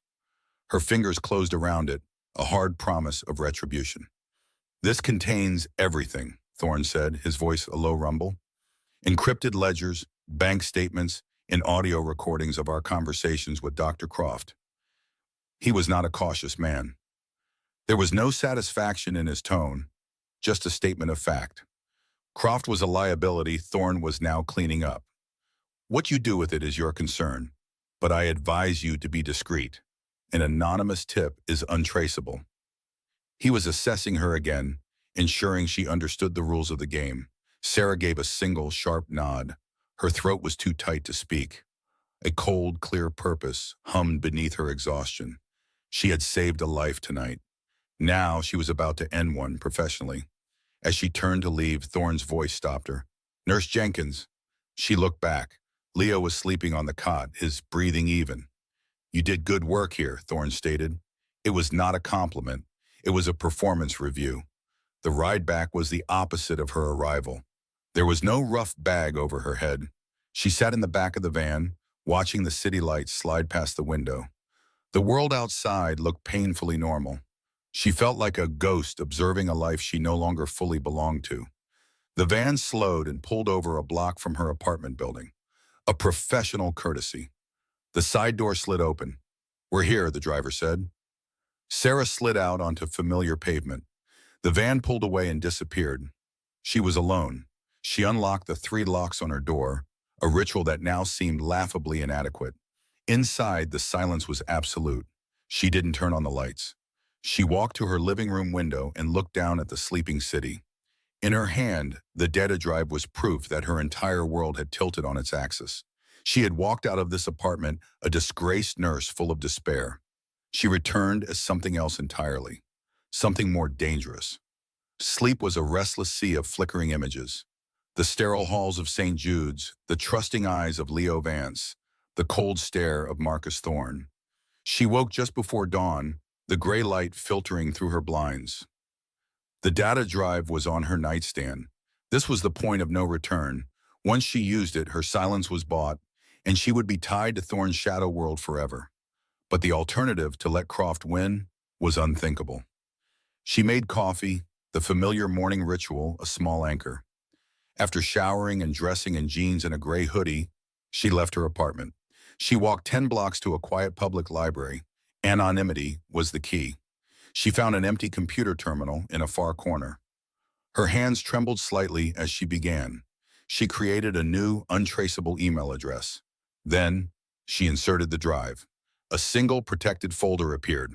Croft Financials. SJH Inventory Discrepancy Reports. Audio confirmation calls. It was all there, a complete and utter indictment. She composed a new email. The recipient list was short but powerful. The lead investigative reporter at the city's largest newspaper, the district attorney's office, the state medical board. She didn't write a single word in the body of the message. The subject line was simple and cold.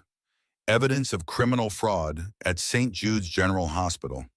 She attached the folder. For a heartbeat, her finger hovered over the send button. This was it. She thought of the condescending look on Croft's face when he fired her. She clicked the mouse. Sent. She calmly removed the drive and walked out of the library, melting back into the morning foot traffic. Back in her apartment, the silence was different. It was the silence of anticipation, the silence of a bum having been lit. She opened a small wooden box on her dresser. Inside, nestled on worn velvet, was her St. Christopher's medal. For so long, it had been a symbol of her greatest failure. A reminder of the young soldier in Kandahar she couldn't save, his life slipping away. She closed her fingers around the medal. Last night, another young man, Leo, had been on the verge of the same fate. But this time she had won. She had improvised. She had used every bit of her training. But to do it, she had made a pact with the very shadows she used to fight against. Her Hippocratic oath had led her down a path where the lines were hopelessly blurred. The medal was no longer a monument to failure. It was a symbol of a terrible, costly victory. Dr. Alan Croft would be ruined. Her name would be cleared. She would get her career back. But she could never truly go back. She would always be waiting for a call from an unknown number. Her victory was stained with compromise. A strange sense of peace settled over her. It was not happiness. It was acceptance.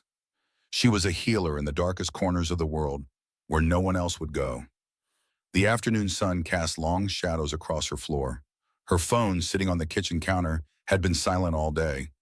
Then it buzzed. The sound was sharp, electric. It was a call. She walked over and looked at the screen. Unknown number. Her heart gave a steady, heavy thud. This was the beginning. She let it ring twice more, a silent acknowledgement that she was answering on her own terms. Then she pressed the green icon and lifted the phone to her ear. She said nothing. She just listened. The line was silent for a second. Then his voice came through, as calm and low as it had been in the warehouse. It was Marcus Thorne. He didn't bother with greetings. He simply said, "We have a situation." Sarah closed her eyes. She took a slow, deep breath, the air filling her lungs. She was ready. Her new life had begun. What would you have done? One line in the comments. Let's argue it out together. Where did the story catch you? Which scene made you stop and think? A small like is a small move, but it's a big support for this channel.